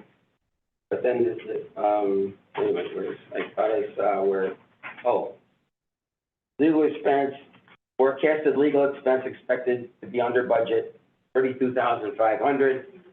And then other professional fees at June 30th, 2025 is forecasted to be expected to be under budget, $55,000. But we're talking about actuals from the prior years of $5,550 and 2,000. I mean, did we spend that money somewhere? I don't. No. I think what you're seeing is, here's I'm the just- dollar amount, here's the actual. Yeah. So actual to actual is the 3,000 to 3,000. But Yeah. leaving the rest of it up there in case Yeah. of emergency is Well, what there's the only budget there's only a couple of weeks left in the fiscal year, so Well, they're not gonna spend it, right? That's just. but we're expecting it to be somewhere around, I just need clarification there, though. I'm not sure what you're asking, I'm sorry. Okay, what I'm asking is, there's assumptions for the close of the fiscal year, 2025. Right, okay. And then the assumptions says for June 30th, 2025, the forecasted legal expense is expected to be under budget by $32,500. So, okay, and then the professional fees will be underestimated by $55,000. Okay, I got it, I'm sorry. So it's just budgeted versus Yes, expended. yes, I'm sorry, I was looking at it from the I standpoint. understand where I you're was looking going. at it from the standpoint, wait a minute, are they? No, we're not spending it, yeah. No, not spending it. You see, I was looking at it from the standpoint, wait a minute, What happened? yeah, what happened? No. Okay, I apologize, Yeah. I apologize. And I do think it's really important to have some of these funding, given all of the issues with the federal government and everything else happening, Oh, sure. gosh knows what's gonna happen. I think this is, a conservative budget in that sense that'll allow us to continue to Yeah, no, function. it's- So, are there other questions? One, how are surplus funds for the BFSA, disposed of, if you will? So obviously, you fund yourself through a sales tax intercept. We do. Is the rest of that then just remitted back to the city? That's exactly Okay. how it works. Mhm. Just confirm, there's always these, minute, differences between how the county's control board works versus the city, so I don't want to automatically assume one is the same. So what do we have in outstanding investments? We're generating interest income. Is this like fund, how often do we pay the city back upon receipt of the sales tax? Claire, would you like to? Sure. So if sales tax comes in, we transfer that money immediately after we do a carve-out, just to make sure we meet tax requirements as well as our operating expenses. So that's usually twice a month, and a couple months a year is 3 times. And then we also have some investment money that we have invested in treasury bills to maximize return. So that's where we're at. We're short-term to make sure that they're liquid in case we need them, but we're making sure that we're getting the most money we can on the funds. How much do we usually have to invest on a, We have about a couple $100,000 right now that is in Really? treasury bills. oh? City's not asking for anything? Great. So we, Close your ears. we were- Okay, sorry. We maintain a minimum balance to avoid banking fees, and we remit all the interest over. Compensating balance. Yeah. Yep, and they get all the income, right, we transfer that over throughout the year and get the term. Fair enough. Okay, so can I have a motion to approve the resolution? So moved. Second? Okay, any further discussion? Seeing none, all those in favor say aye. Aye. Opposed? Okay. I guess, What is this, Marine Drive, are they gonna demolish all 3 of those buildings and then rebuild? Yep. That's gonna be, that's amazing. next is to approve the Lunsman and McCormick, as auditors for, no, that's good, because I said final, but I messed it up. Lunsman and McCormick as auditors for the BFSA for the current fiscal year ending June 30th, 2025. Lunsman and McCormick have provided excellent service over the last several years. There is a fee increase of $800 over last year. The approval of this item will extend the contract for an additional year. A copy of the engagement letter has been provided under tab 1, and the draft resolution is provided with the additional documents you received today. May I have a motion to approve the engagement? So moved. Okay, second? All right, is there any discussion? Seeing none, all those in favor say aye. Aye. Opposed? Okay, it passes. Is there any new business? Hopefully not. Are there, Claire?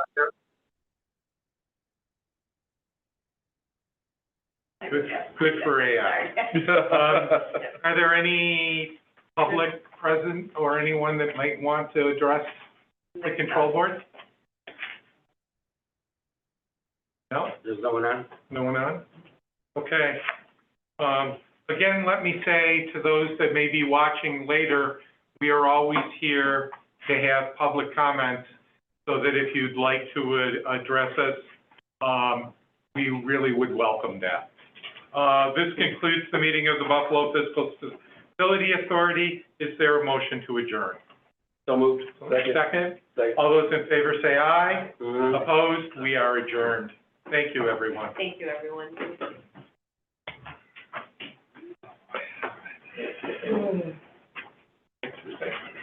We got John out of the office. He's like, I got so much work to do. What's that? Yeah, I got so much